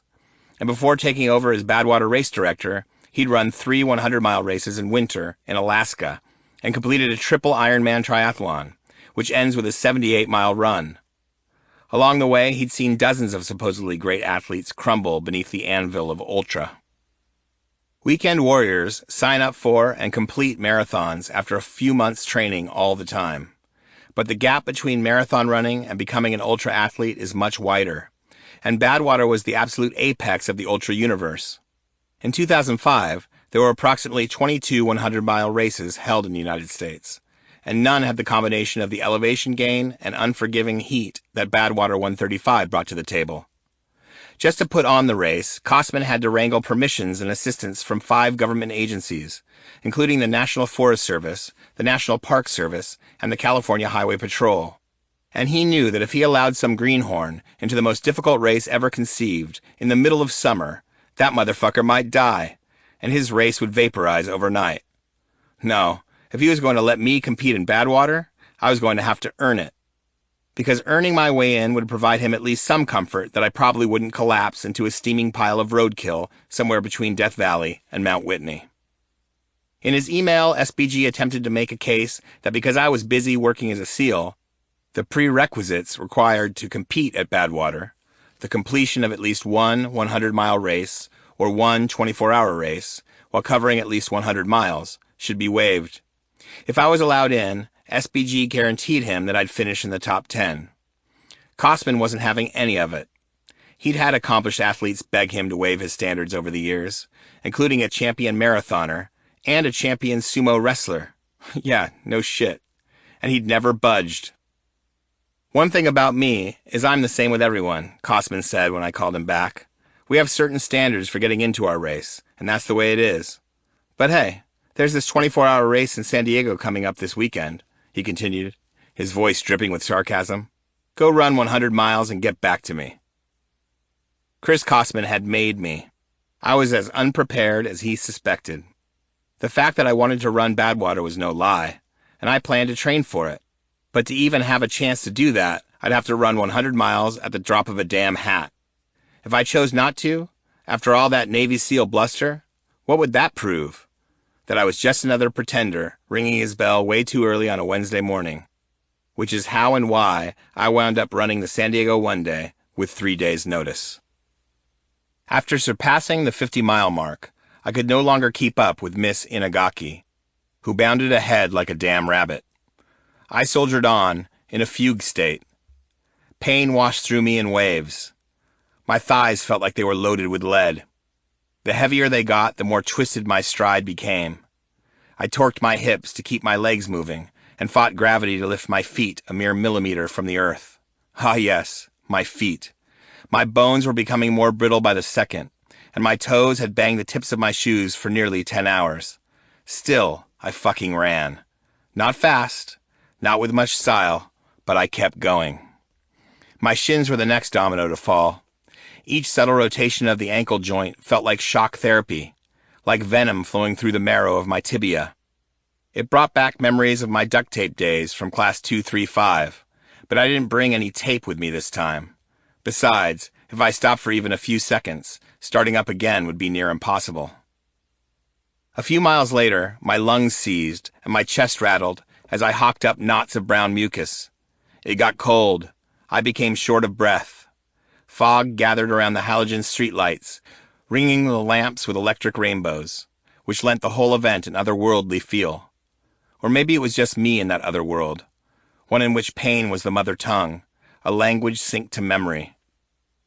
With every lung-scraping cough, I flashed to my first buds class. I was back on the motherfucking log, staggering ahead, my lungs bleeding. I could feel and see it happening all over again. Was I asleep? Was I dreaming? I opened my eyes wide, pulled my ears, and slapped my face to wake up. I felt my lips and chin for fresh blood, and found a translucent slick of saliva, sweat, and mucus dribbling from my nose. SBG's hard-ass nerds were all around me now, running in circles, pointing, mocking the only black man in the mix. Or were they? I took another look. Everyone who passed me was focused, each in their own pain zone. They didn't even see me. I was losing touch with reality in small doses, because my mind was folding over on itself, loading tremendous physical pain with dark emotional garbage it had dredged up from the depths of my soul. Translation, I was suffering on an unholy level reserved for dumb fucks who thought the laws of physics and physiology did not apply to them. Cocky bastards like me, who felt like they could push the limits safely because they'd done a couple of hell weeks. Right, well, I hadn't done this. I hadn't run 100 miles with zero training. Had anybody in the history of mankind even attempted something so fucking foolish? Could this even be done at all? Iterations of that one simple question slid by like a digital ticker on my brain screen. Bloody thought bubbles floated from my skin and soul. Why? Why? Why the fuck are you still doing this to yourself? I hit the incline at mile 69, that 7-foot ramp, the pitch of a shallow driveway, which would make any seasoned trail runner laugh out loud. It buckled my knees and sent me reeling backward, like a delivery truck in neutral. I staggered, reached for the ground with the tips of my fingers, and nearly capsized. It took 10 seconds to cover the distance. Each one dragged out like an elastic thread, sending shockwaves of pain from my toes to the space behind my eyeballs. I hacked and coughed. My gut twisted. Collapse was imminent. Collapse is what the fuck I deserved. At the 70-mile mark, I couldn't take another step forward. Kate had set up our lawn chair on the grass near the start-finish line, and when I teetered toward her, I saw her in triplicate, 6 hands groping toward me, guiding me into that folding chair. I was dizzy and dehydrated, starved of potassium and sodium. Kate was a nurse. I had EMT training, and went through my own mental checklist. I knew my blood pressure was probably dangerously low. She removed my shoes. My foot pain was no Sean Dobbs illusion. My white tube socks were caked in blood from cracked toenails and broken blisters. I asked Kate to grab some Motrin and anything she thought might be helpful from John Metz, and when she was gone, my body continued to decline. My stomach rumbled, and when I looked down, I saw bloody piss leak down my leg. I shit myself, too. Liquefied diarrhea rose in the space between my ass and a lawn chair that would never be quite the same again. Worse, I had to hide it, because I knew if Kate saw how bad off I really was, she would beg me to pull out of the race. I had run 70 miles in 12 hours with no training, and this was my reward. To my left, on the lawn, was another 4-pack of Myoplex. Only a musclehead like me would choose that thick-ass protein drink as my hydrating agent of choice. Next to it was half a box of Ritz crackers, the other half now congealing and churning in my stomach and intestinal tract like an orange blob. I sat there with my head in my hands for 20 minutes. Runners shuffled, glided, or staggered past me, as I felt time tick down on my hastily imagined, ill-conceived dream. Kate returned, knelt down, and helped me lace back up. She didn't know the extent of my breakdown and hadn't quit on me yet. That was something, at least. And in her hands were a welcome reprieve from more Mileplex and more Ritz crackers. She handed me Motrin, then some cookies and 2 peanut butter and jelly sandwiches, which I washed down with Gatorade. Then she helped me stand. The world wobbled on its axis. Again she split into 2, then 3, but she held me there as my world stabilized, and I took a single solitary step. Cue the ungodly pain. I didn't know it yet, but my feet were slivered with stress fractures. The toll of hubris is heavy on the ultra circuit, and my bill had come due. I took another step, and another. I winced. My eyes watered. Another step. She let go. I walked on. Slowly. Way too fucking slow. When I stopped at the 70-mile mark, I was well ahead of the pace I needed to run 100 miles in 24 hours. But now I was walking at a 20-minute-a-mile clip, which was as fast as I could possibly move. Miss Inagaki breezed by me and glanced over. There was pain in her eyes, too, but she still looked the part of an athlete. I was a motherfucking zombie, giving away all the precious time I stored up, watching my margin for error burn to ash. Why? Again the same boring question. Why? 4 hours later, at nearly 2 a.m., I hit the 81-mile mark, and Kate broke some news. "I don't believe you're going to make the time at this pace," she said, walking with me, encouraging me to drink more Mileplex. She didn't cushion the blow. She was matter-of-fact about it. I stared over at her, mucus and Mileplex dripping down my chin, all the life drained from my eyes. For 4 hours, each agonizing step had demanded maximum focus and effort, but it wasn't enough. And unless I could find more, my philanthropic dream was dead. I choked and coughed, took another sip. "Roger that," I said softly. I knew that she was right. My pace continued to slow and was only getting worse. That's when I finally realized that this fight wasn't about Operation Red Wings or the families of the fallen. It was to a point, but none of that would help me run 19 more miles before 10 a.m.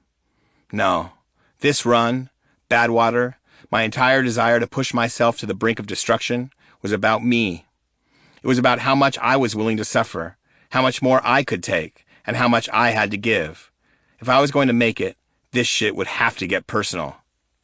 I stared down at my legs.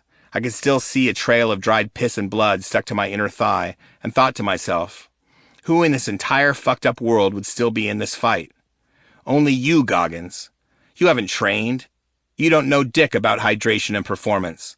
All you know is you refuse to quit. Why? Let's pull back for a second, because I know your most avid fans and people who are listening or reading, a lot of them will have heard that story. You tell it on podcasts. It's so compelling, that story. It's more in detail here. But let's just go through it again. Like, where's your head? I mean, we know you need to find something more personal. Was that shocking for you? This thing that you thought was actually kind of a charitable race? Were you surprised that you were confronted this way? I was very surprised. And I guess the biggest surprise to me was when I was duct taping my feet in that third hell week. I thought for sure there was nothing on the planet Earth that could even come near the kind of pain I was in during that third hell week, or after that third hell week. This right here shocked the hell out of me, because I had never been in a situation where I was so mentally, physically, emotionally, spiritually, anything you can even think about. I was so messed up that even though we did a good job of describing it here, unless I were to get my brain and put it in somebody's head, would they ever know the amount of suffering I was truly in?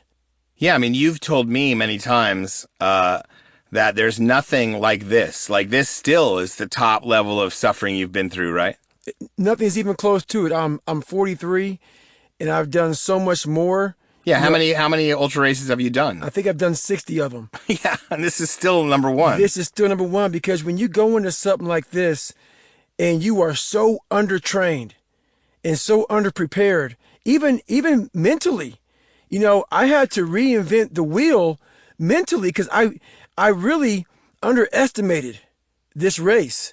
Because, I sat there and did the math, and it's like just shy of a 15-minute mile, and, that's walking pace. Mm-hmm. But when you go out in a race like this, I went out running hard. I didn't go out walking. I didn't go out pacing myself. So when you go out and you're pretty much blown by mile 50, the next 50 miles become straight up hell. Also, you might have been taking it a little lightly because you thought, shit, 130 hours is harder than 24 hours. If I can do 130 hours twice, I can do 24 hours once. Exactly. But the thing that I didn't put into the whole equation was in Hell Week, sometimes you're in the water, sometimes you're actually paddling, like in your boat. Sometimes you're running. You're using different muscle groups. And what makes running so brutal is you're using the same exact muscle group for hours. And that's what killed me. Interesting. I love how you put it here, and we're going to get into it now. How dreams how the goals we dream up for ourselves, the challenges that we imagine, they always come without the pain, right? You don't dream of the pain. You dream of the glory, not the pain. Oh yeah, I always talk about that, man. We always, like, for instance, if you see something on TV that looks truly amazing, like maybe climbing Mount Everest, you're in a nice warm house, you're chilling out with, your boyfriend, girlfriend, husband or wife, you might be drinking, a nice cool drink, and, you're in a comfortable environment. So your mind makes you believe you can do anything. Oh my God, I'm gonna go climb Everest. But in that comfortable environment, your mind fools you completely. It's not until your ass is out there on Mount Everest and you're, no oxygen, you're totally depleted, malnourished, do you start thinking, that was a dumbass idea on that couch.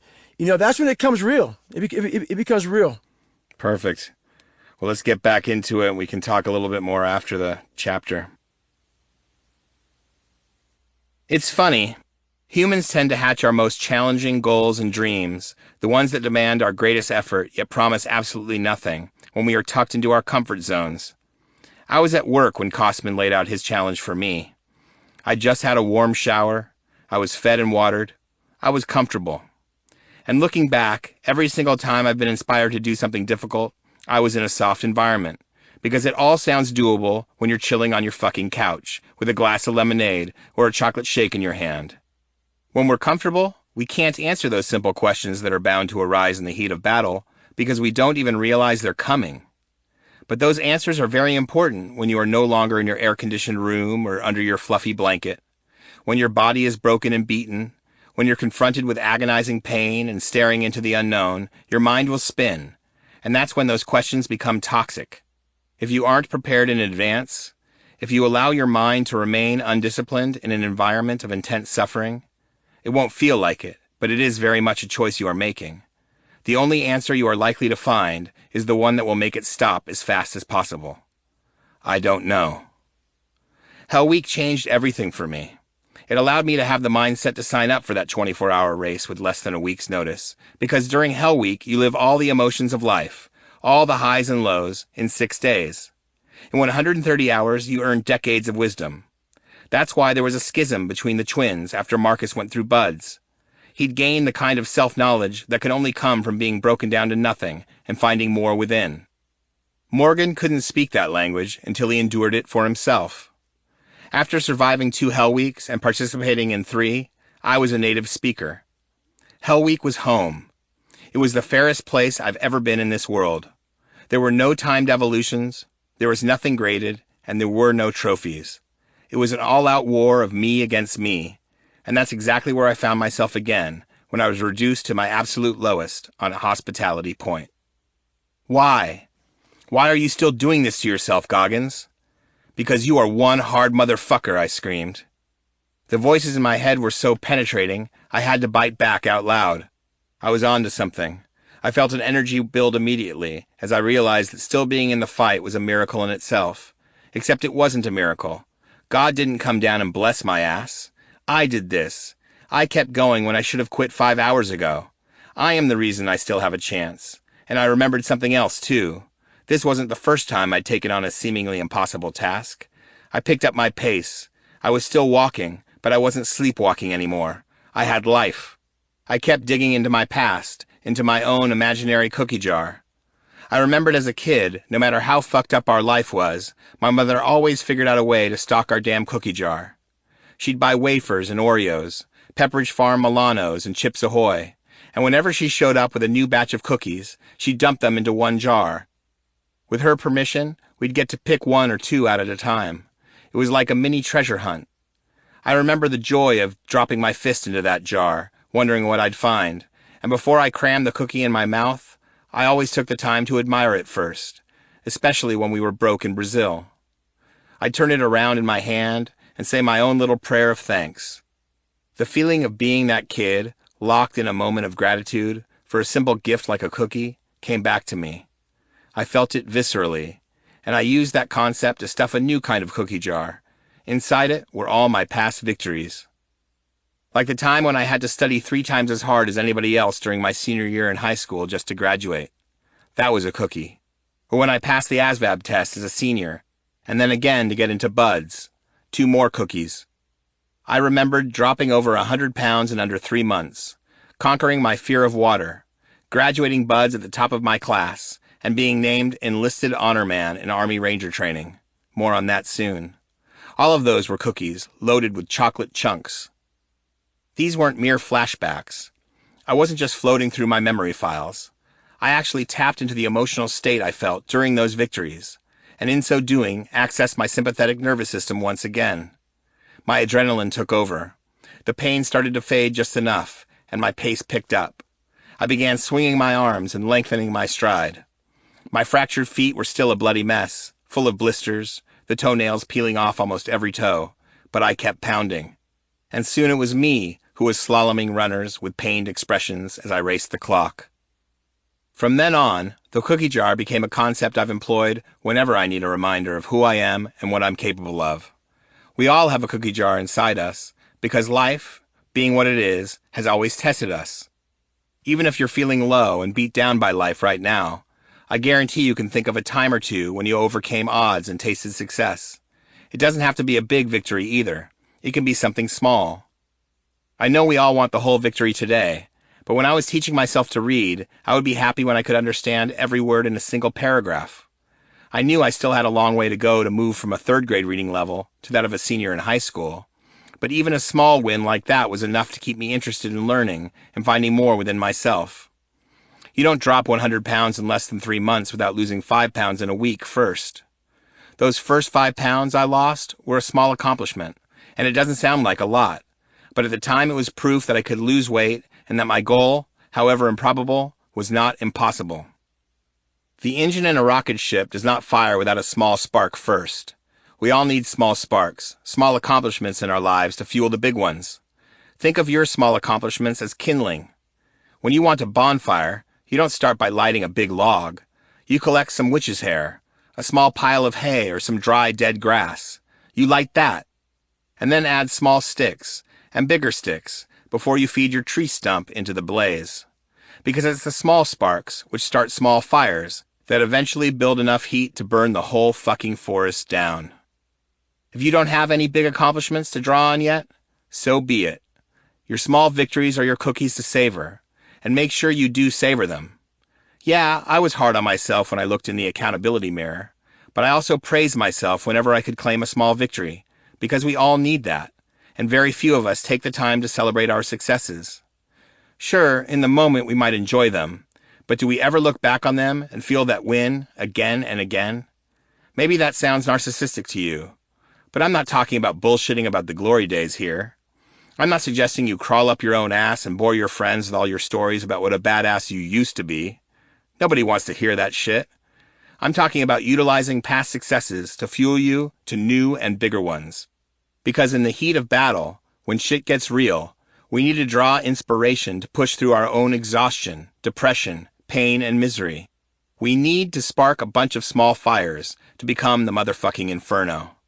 But digging into the cookie jar when things are going south takes focus and determination, because at first the brain doesn't want to go there.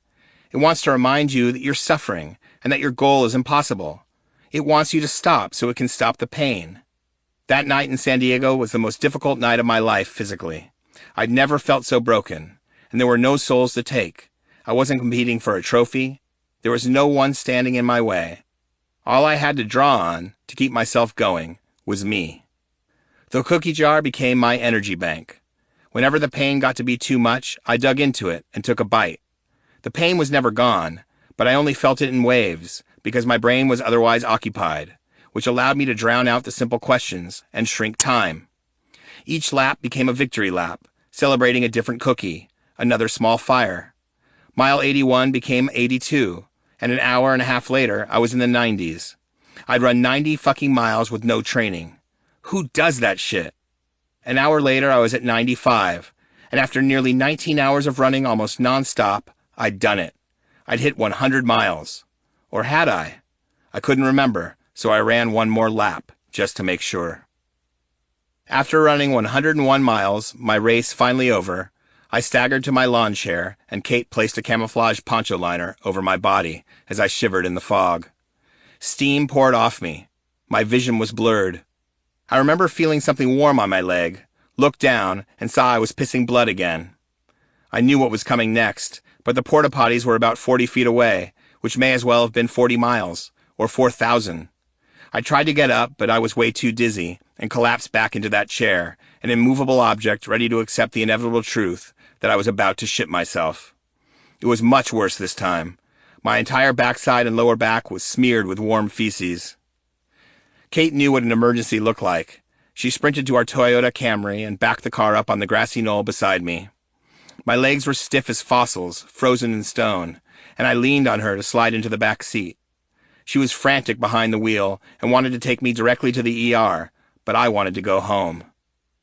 We lived on the second deck of an apartment complex in Chula Vista, and I leaned on her back with my arms around her neck as she led me up that staircase. She bounced me up against the stucco as she opened the door to our apartment.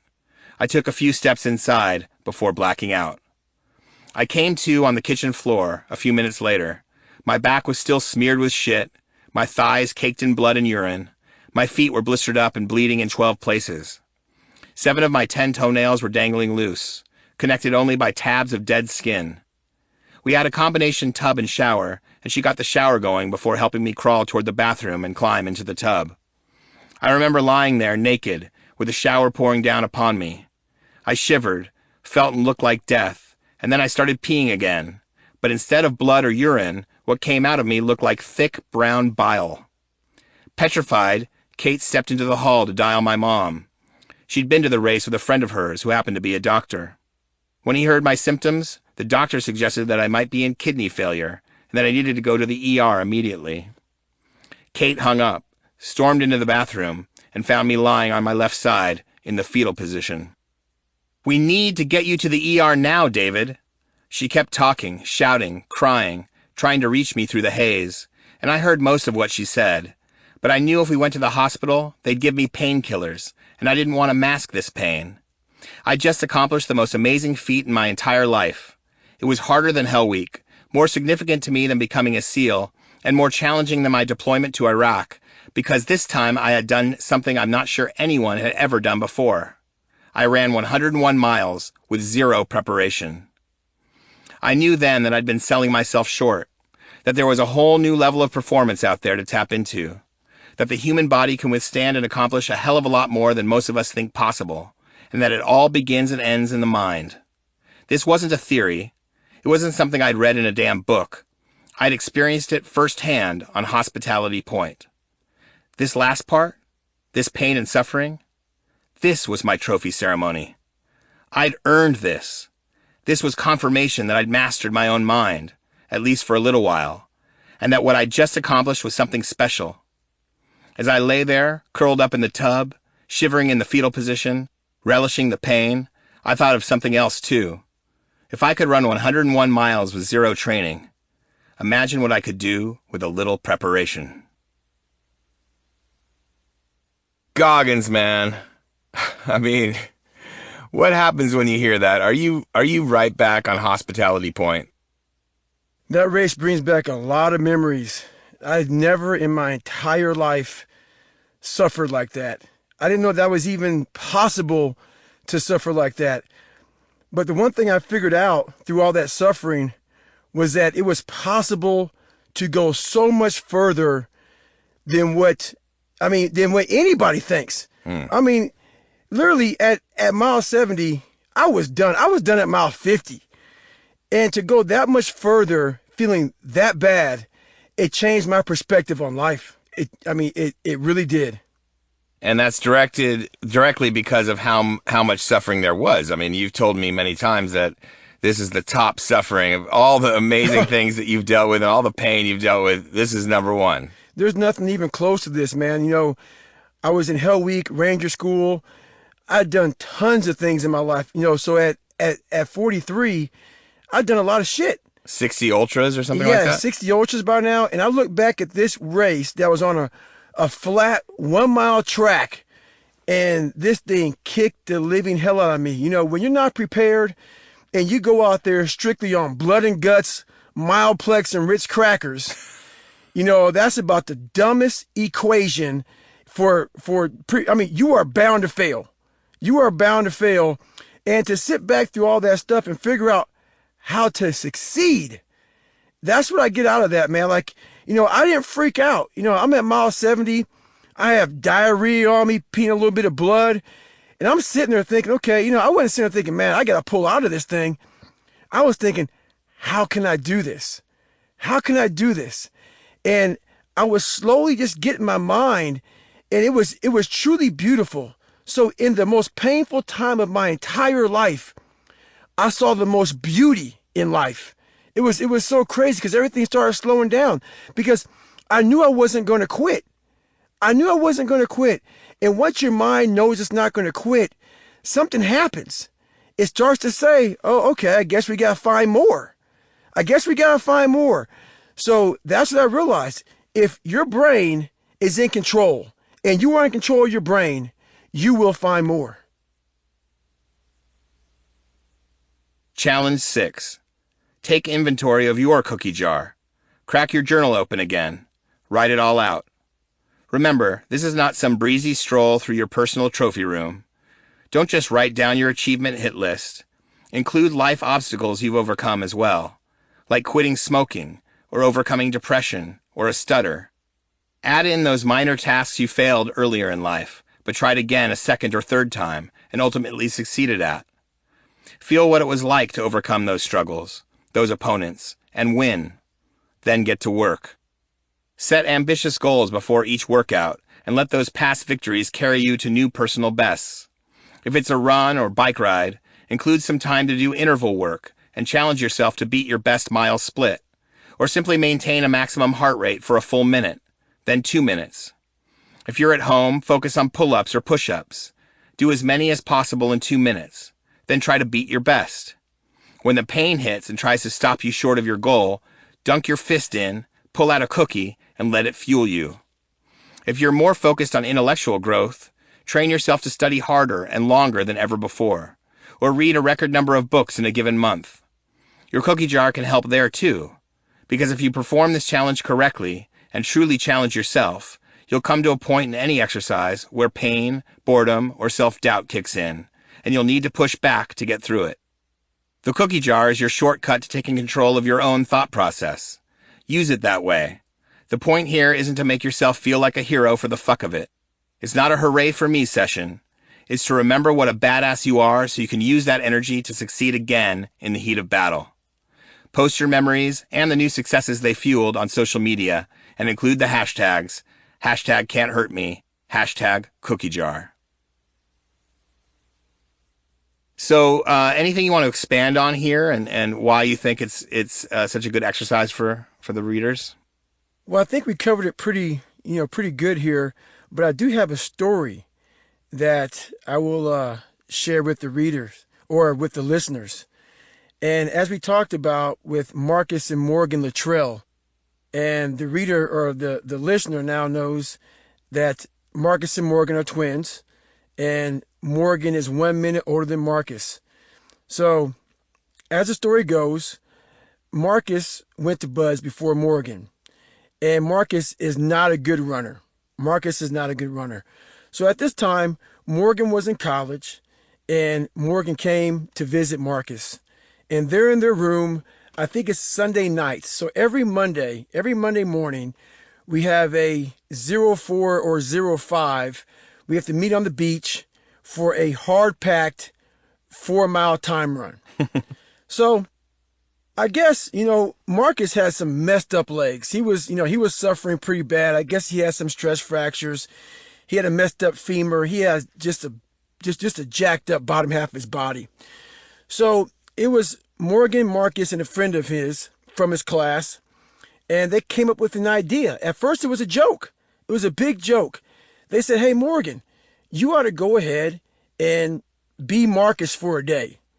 And this is one of the greatest Bud stories of all time. And it's a true story. And I won't be able to do it justice because I don't know all the details, but I'll give you the details that I do know. And I actually talked to Morgan, and he said I can share the story with you all. So enjoy this. So we're in, arguably the hardest training, in the world. And these guys pull off one of the best all-time trickeries in the world. So Marcus and Morgan actually switched for the day. Marcus is in his room, hiding out. Morgan, who is not even in the military, let alone SEAL training, he is now posing as Marcus. He's like a freshman in University of Texas or some shit, right? Exactly. He's at some university. He comes in to visit, and now Morgan, who knows nothing about the military, is now posing as Marcus for this 4-mile time run. Now, Marcus, once again, cannot run to save his soul, but he happens to get through Buds. So Morgan comes in. He does the run for Marcus. No one knows anything but a few guys in his class. Then it's supposed to be over, but Morgan goes on and does the rest of the day. So he does a full day in Buds as Marcus Luttrell. Now, look, you're not going to hear that anywhere. You're not going to hear that anywhere but here. So that's a true story about Marcus and Morgan. Those two are thick as thieves, and it's just one of the most amazing stories of all time for Buds. I loved hearing that story from Morgan when he told us. It was almost like after the run, he kind of like the day went differently than they'd planned, right? There was no way for him to get out of there. Right. He got kind of stuck being Marcus the whole day. So, yeah, I forgot about that. You are right. Didn't the leadership eventually find out and award him they honored him at the graduation, or no? Am I imagining that? Oh, no, you're not imagining anything. So what happened was Marcus graduated. I think he graduated in 228. Yeah, he was 228 because I was 230. I was his Hoo-Yah class. So he graduated in 228. So literally 9 classes later in 237, here comes Morgan. So by now, after 9 classes, all the instructors now know that Morgan was posing as Marcus. So when Morgan comes in, they beat the living shit out of Morgan. But Morgan graduates, they actually, thought it was kind of funny. But I think Morgan got honor man in class 237, but he got beat badly for that incident. So there was nothing that was public, but they just told him privately. They knew what happened. Oh yeah. It was funny. Hee ha ha. We're gonna beat the shit out of you type of shit. That's amazing. Yeah. Great story. Oh, that's like a all-time Bud stunt right there. You know what? It was great. I wasn't around to see it. I don't know. Surprisingly, I was in Buzz for like 10 years. Buzz is 6 months, and I was there for like 18 months, man. So it was a brutal time for David Goggins. Oh man. Well, what an amazing story. The San Diego One Day is an all-timer as well.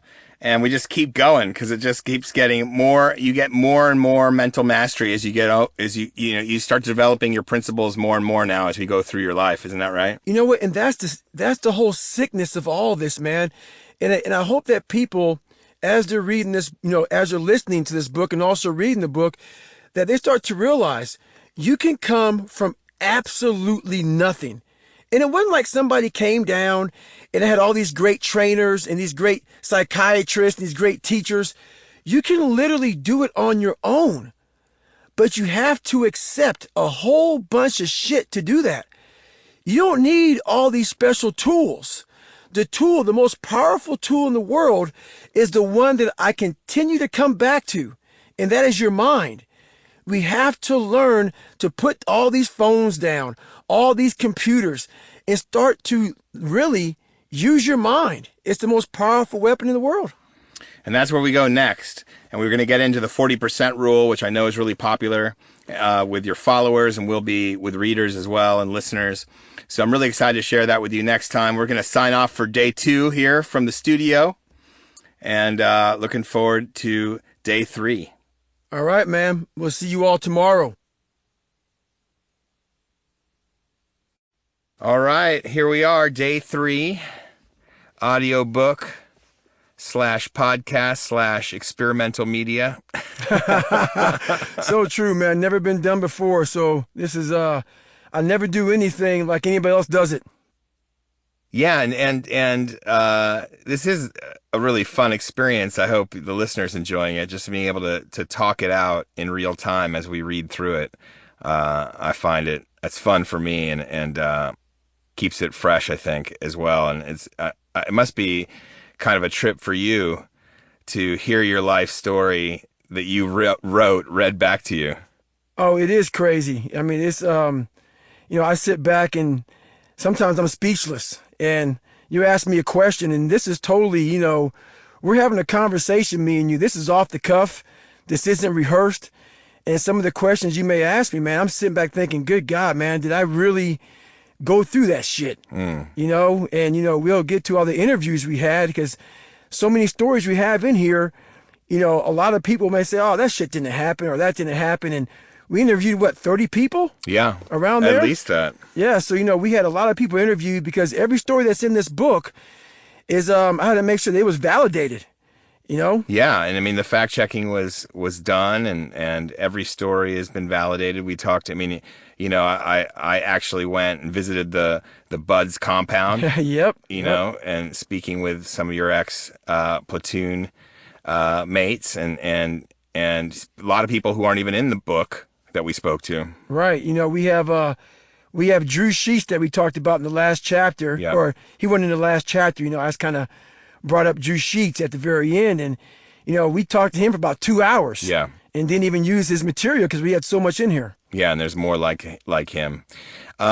Before we start getting into chapter 7, which I think is a really pivotal chapter here, because it encapsulates something that I know is extremely important to you, just in terms of the mind and how powerful it is, and how many of us don't tap into its full power. And I know we want to get into that, but you wanted to talk about something else before that. Yeah, the whole big thing I'd like to talk about, before we get into the mind, is procrastination. And I was just thinking about this morning. I had this guy in the gym. He came up to me when I was leaving. He's like, "Hey, are you David Goggins?" I'm like, "Yeah, I'm David Goggins." He goes, "I'm gonna go run a 50-miler one day. I'm gonna do a 50-miler one day." And I'm like, "Hey, man, why don't you go online, Google some 50-milers and sign up for it?"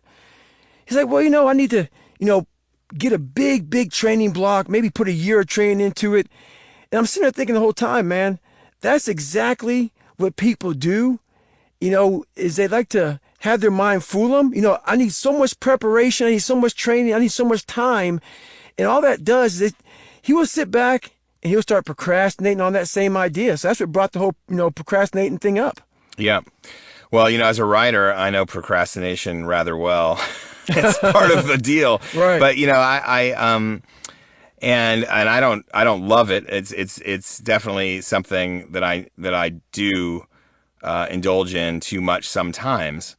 Sometimes the power of a deadline makes it, the deadline is kind of this hammer that's kind of ready to swing. So you can't procrastinate when the deadline is kind of breathing down your neck. Right. But there are some people who consider procrastination to be part of the process, certainly in a creative work, where sometimes you're just not ready. It might mean that you haven't really thought out all the beats to a story or to a song, and you do need to kind of mull it over. And even if you're not thinking of it consciously, there's an unconscious part of you that's still mulling it over, and it's this natural process that we all tap into sometimes. But I think the same is also true, that's only true. Procrastination is only a productive process if you eventually produce the material, which means getting your ass to work. Right. And what happens during procrastination, that so-called phase, that some theorists think that you need is you start overthinking. And then when you start overthinking something, man, you start going down that serious spiral of, oh, you know what, maybe I'm not good enough, maybe I shouldn't do it. And the one thing that helped me out so much was I pushed myself so far back in the corner. When I was almost 300 pounds, I'm like, hey, I'm going to go be a Navy SEAL. I had the bright idea to go try to be a Navy SEAL.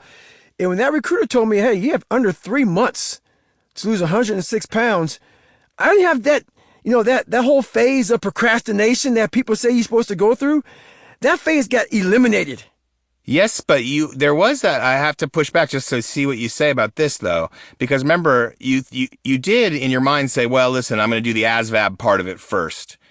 And you did that 2 weeks before you started to really get into your running routine. Right. You were still on the cockroach duty and you were doing the ASVAB. That kind of was your little procrastination piece, wasn't it?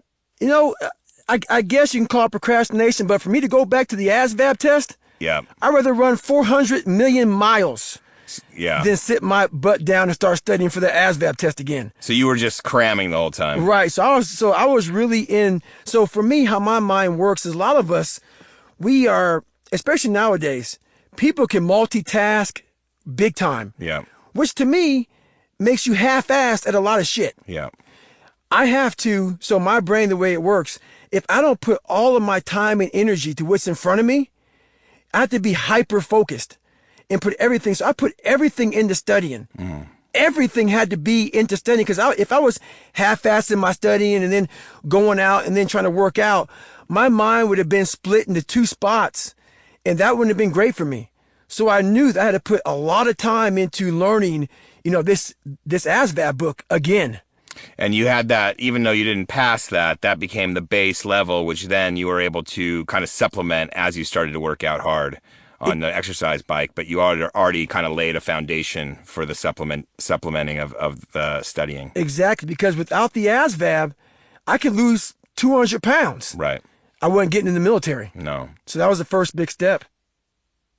Yeah. I mean, I just started thinking something. It's like, so many of us are so busy multitasking, we don't do shit. Exactly.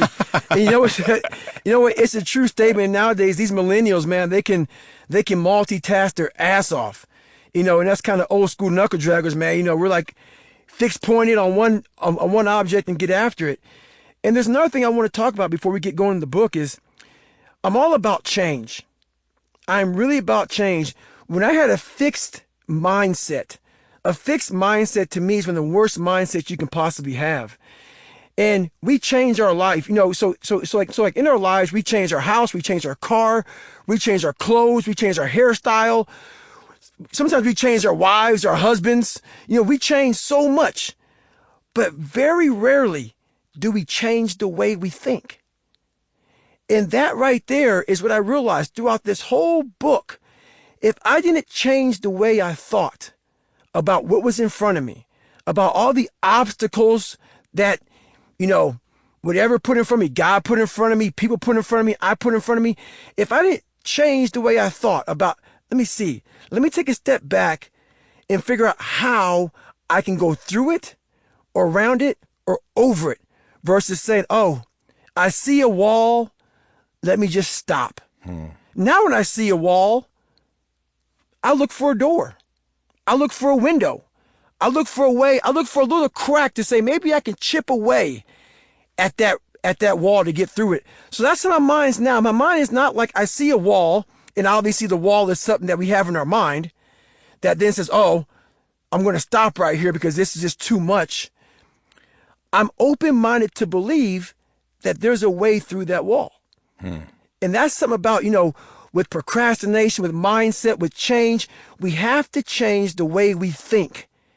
And very few of us are willing to do that. Yeah, and what I love about the way you're approaching this is you're not pointing the finger and saying, you don't do this, I do this, you don't do what I do. No, you've lived through all of this. You've done all of these things. You have procrastinated. You have doubted yourself. Yeah. You have succumbed to self-doubt. Right. You have been backed into the corner that you put yourself in. Exactly. And then you also rose out of it because you were able to systematically shift how you approached your own mind. And you know what? And that's why I talk about it so much, Adam, is I'm not this guy who's like, calling people out, No. judging people. No, man, I know exactly where the hell you're at. If you're going through a problem mentally, 9 times out of 10, I've been exactly where you're at. So I'm not judging you. I'm trying to give you tips on how to get through that daggone obstacle, which is your mind. And a lot of people think I'm crazy. Nah, I'm not crazy. I'm just not like you. That's all it is. I'm just not like you. So once again, it goes back to the title. Trying to put a title on something that you don't understand. I'm not crazy. We're just different people, and I'm just not like you.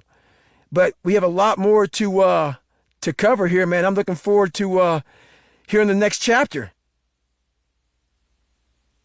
Chapter 7. The Most Powerful Weapon.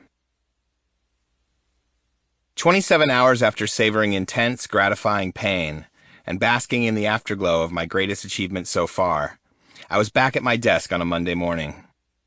SBG was my commanding officer, and I had his permission and every known excuse to take a few days off. Instead, swollen, sore, and miserable, I pulled myself out of bed, hobbled into work, and later that morning, called Chris Kostman. I've been looking forward to this. I imagined the sweet note of surprise in his voice after hearing that I'd taken his challenge and run 101 miles in less than 24 hours. Perhaps there'd even be some overdue respect as he made my entry to Badwater official. Instead, my call went to voicemail. I left him a polite message he never returned, and 2 days later, I dropped him an email. Sir, how are you doing? I ran the 100 miles needed to qualify in 18 hours and 56 minutes.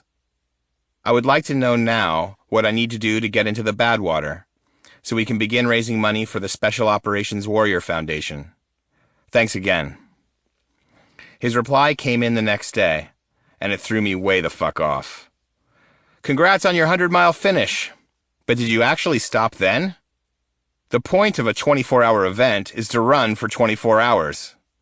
Anyway, stay tuned for the announcement that you can apply. The race will be July 24th to the 26th. Best regards, Chris Kostman. I couldn't help but take his response personally. On a Wednesday, he suggested I run 100 miles in 24 hours that Saturday. I got it done in less time than he required, and he still wasn't impressed?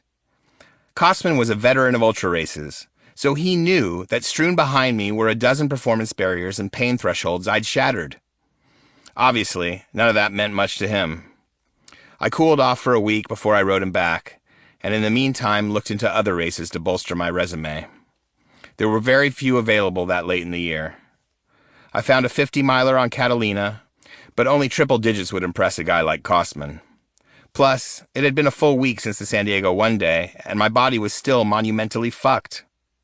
I hadn't run 3 feet since finishing mile 101. My frustration flashed with the cursor as I crafted my rebuttal. Thanks for emailing me back. I see that you enjoy talking about as much as I do. The only reason why I'm still bugging you is because this race and the cause behind it is important. If you have any other qualifying races that you think I should do, please let me know. Thanks for letting me know I'm supposed to run the full 24 hours. Next time, I'll be sure to do that. It took him another full week to respond, and he didn't offer a hell of a lot more hope, but at least he salted it with sarcasm. Hi, David. If you could do some more ultras between now and January 3rd to the 24th, the application period, great. If not, submit the best possible application during the January 3rd to 24th window, and cross your fingers. Thanks for your enthusiasm. Chris. At this point, I was starting to like Chris Kostman a lot better than my chances of getting into Badwater. What I didn't know, because he never mentioned it, is that Kostman was one of the 5 people on the Badwater Admissions Committee, which reviews upwards of 1,000 applications a year. Each judge scores every application, and based on their cumulative scores, the top 90 applicants get in on merit. From the sounds of it, my resume was thin. I wouldn't crack the top 90. On the other hand, Kostman held 10 wildcards in his back pocket. He could have already guaranteed me a spot, but for some reason he kept pushing me. Once again, I'd have to prove myself beyond a minimum standard to get a fair shake. To become a SEAL, I had to deal with 3 hell weeks. And now, if I really wanted to run Badwater and raise money for families in need, I was going to have to find a way to make my application bulletproof. Based on a link he sent along with his reply, I found one more ultra race scheduled before the Badwater application was due. It was called the Hurt 100, and the name did not lie. One of the toughest 100-mile trail races in the world, it was set in a triple canopy rainforest on the island of Oahu. To cross the finish line, I'd have to run up and down 24,500 vertical feet. That's some Himalayan shit. I stared at the race profile. It was all sharp spikes and deep dives. It looked like an arrhythmic EKG. I couldn't do this race cold. There's no way I could finish it without at least some training, but by early December, I was still in so much agony that walking up the stairs to my apartment was pure torture. The following weekend, I zoomed up Interstate 15 to Vegas for the Las Vegas Marathon. It wasn't spur of the moment. Months before I'd ever heard the words San Diego one day, Kate, my mom, and I had circled December 5th on our calendars. It was 2005, the first year that the Las Vegas Marathon started on the Strip, and we wanted to be part of that shit. Except I never trained for it. Then the San Diego one day happened, and by the time we got to Vegas, I had no illusions about my fitness level. I tried to run the morning before we left, but I still had stress fractures in my feet. My medial tendons were wobbly, and even while wrapped with a special bandage I'd found that could stabilize my ankles, I couldn't last longer than a quarter mile. So I didn't plan on running as we rocked up to the Mandalay Bay Casino and Resort on race day. It was a beautiful morning. Music was pumping. There were thousands of smiling faces in the street. The clean desert air had a chill to it, and the sun was shining. Running conditions don't get much better, and Kate was ready to go. Her goal was to break 5 hours, and for once, I was satisfied being a cheerleader. My mom had always planned on walking it, and I figured I'd stroll with her for as long as I could, then hail a cab to the finish line and cheer my ladies to the tape. The three of us towed up with the masses as the clock struck 7 a.m., and someone got on the mic to begin the official countdown. 10, 9, 8. When he hit 1, a horn sounded, and like Pavlov's dog, something clicked inside me. I still don't know what it was. Perhaps I underestimated my competitive spirit. Maybe it was because I knew Navy SEALs were supposed to be the hardest motherfuckers in the world. We were supposed to run on broken legs and fractured feet. Or so went the legend I bought into long ago. Whatever it was, something triggered, and the last thing I remember seeing as the horn echoed down the street was shock and real concern on the faces of Kate and my mother as I charged down the boulevard and out of sight. The pain was serious for the first quarter mile, but after that, adrenaline took over.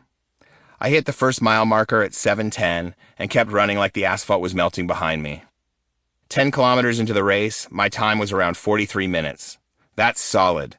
But I wasn't focused on the clock, because considering how I'd felt the day before, I was still in total disbelief that I'd actually run 6.2 miles. My body was broken. How was this happening? Most people in my condition would have both feet in soft casts, and here I was running a marathon. I got to mile 13, the halfway point, and saw the official clock. It read 1 hour, 35 minutes, 55 seconds. I did the math and realized that I was in the hunt to qualify for the Boston Marathon, but was right on the cusp. In order to qualify in my age group, I had to finish in under 3 hours, 10 minutes, and 59 seconds. I laughed in disbelief and slammed a paper cup of Gatorade. In less than 2 hours, the game had flipped, and I might never get this chance again. I'd seen so much death by then, in my personal life and on the battlefield, that I knew tomorrow was not guaranteed. Before me was an opportunity, and if you give me an opportunity,